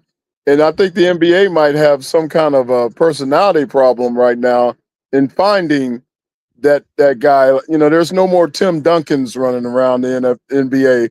You know, humble, quiet kind of guys. You know, they're all flamboyant and flashy and everything. I don't know about Wemby. I mean, Wemby's gonna be whatchamacallit. I mean, he's hurt now. He's got blood clots and different things like that. I mean, you don't know. They could get his medication straight out. I mean, they just got to figure out his medication. Right. Regimen, you know but that's what I'm saying. They got to figure this out. But the whole market thing, listen. We already saw what happened at Golden State. I mean, I go back to the days of Joe Barely Cares when that frickin' place was a horror show. You know what I mean? Yeah. Purdue. And now look at him, right? Because of Steph Curry. So it stands to reason that this kid at OK City, whatever, they already got one in the bank, right? So could it happen? Absolutely. I mean, they need another. They need another 3. You know what? To be a dynasty, you got to have 4 wins. You got to have 4. Do you consider wait a minute? Do you think the Warriors are a dynasty? Were they a dynasty? I think they were because they had an iconic player that just transcended the game. You know, I think that was part of it. No. You don't think so? I'm sorry. I mean, they didn't. How many championships? He had 4 championships, right? In how many years? They had 4, but I mean, the iconic guy you're pointing out, Kevin Durant was the leader of one of those games, one of those series. Remember? And he just up and left because him and Draymond Green got into it. So I mean, but they won before him and they won after him. I get what you're trying to tell me, and I get it. You know, but I mean, people are gonna say, they had Durant. Durant won one. And Jamie, I'm gonna argue one thing. I think you're right about this whole 3 thing. That's why, like the Knicks, when they fired Tibbs, I'm like, they don't have enough dudes. First of all, no, they don't have enough guys. They didn't. But I'm going to say this: as much as I love the Lakers, and I did hate the Celtics like you guys, and they had their 3, I think actually that the Detroit Pistons of that era, the bad boys they didn't have the star power, but they were deeper. They were 9 deep, dude. No, they physically beat you up. No, if you talk about the bad boys, they beat the hell out you. They beat you up. And you lost Adrian Dantley and you brought in McGuire. AD didn't leave the floor one time. Yeah. They brought in McGuire. Remember? Yeah. Well, the Celtics bringing like Jerry Seasting off the bench. You know what I mean? Come on now. Well, one of the questions is, I think, how long will SGA be able to carry that team and do what he's doing? Because, you know, as Miz said, he's not a spring chicken. He's not like a 2nd, 3rd year guy. No, right. How long is he going to be able to keep up driving to the hole whenever he wants to at his own leisure and carrying the team? Like, is he a bell cow like LeBron has been, like others has been? I don't know if he's that kind of guy. I guarantee you I can stop him. We get physical with him. We beat him up like they beat Jordan up. I'm telling you, I think SGA ain't going to want to get bumped around. No, I agree with you there. I agree. I kind of just snickered like that because I agree with you. He's been one of those. I mean, luckily, knock on wood here, that he hasn't dealt with, you know, a major injury in his time. And I know we're hard up against the clock. I did get someone that texted in, Casey in Ann Arbor, said, I think the NBA is better with more than a single face. When there's multiple players representing the NBA, it feels like a more diverse and dynamic league to watch instead of just one guy. One guy has a entire note. Thank you, Casey. I agree. I agree with you, Casey. I like that. But it's always been, you had Magic and Bird for a while. You had Dr. J for a minute. You had the logo himself out there in LA. So you had some people that were singles, but usually it was Magic, Bird, and then Michael took over.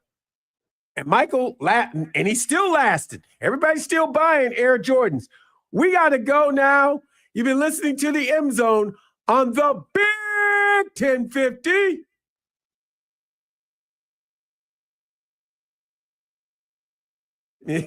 We are all clear on the radio, guys. And with that, All right. we say All right. we say goodbye to Internet World. Bye, guys, on Internet Hey. World. Text me when you got the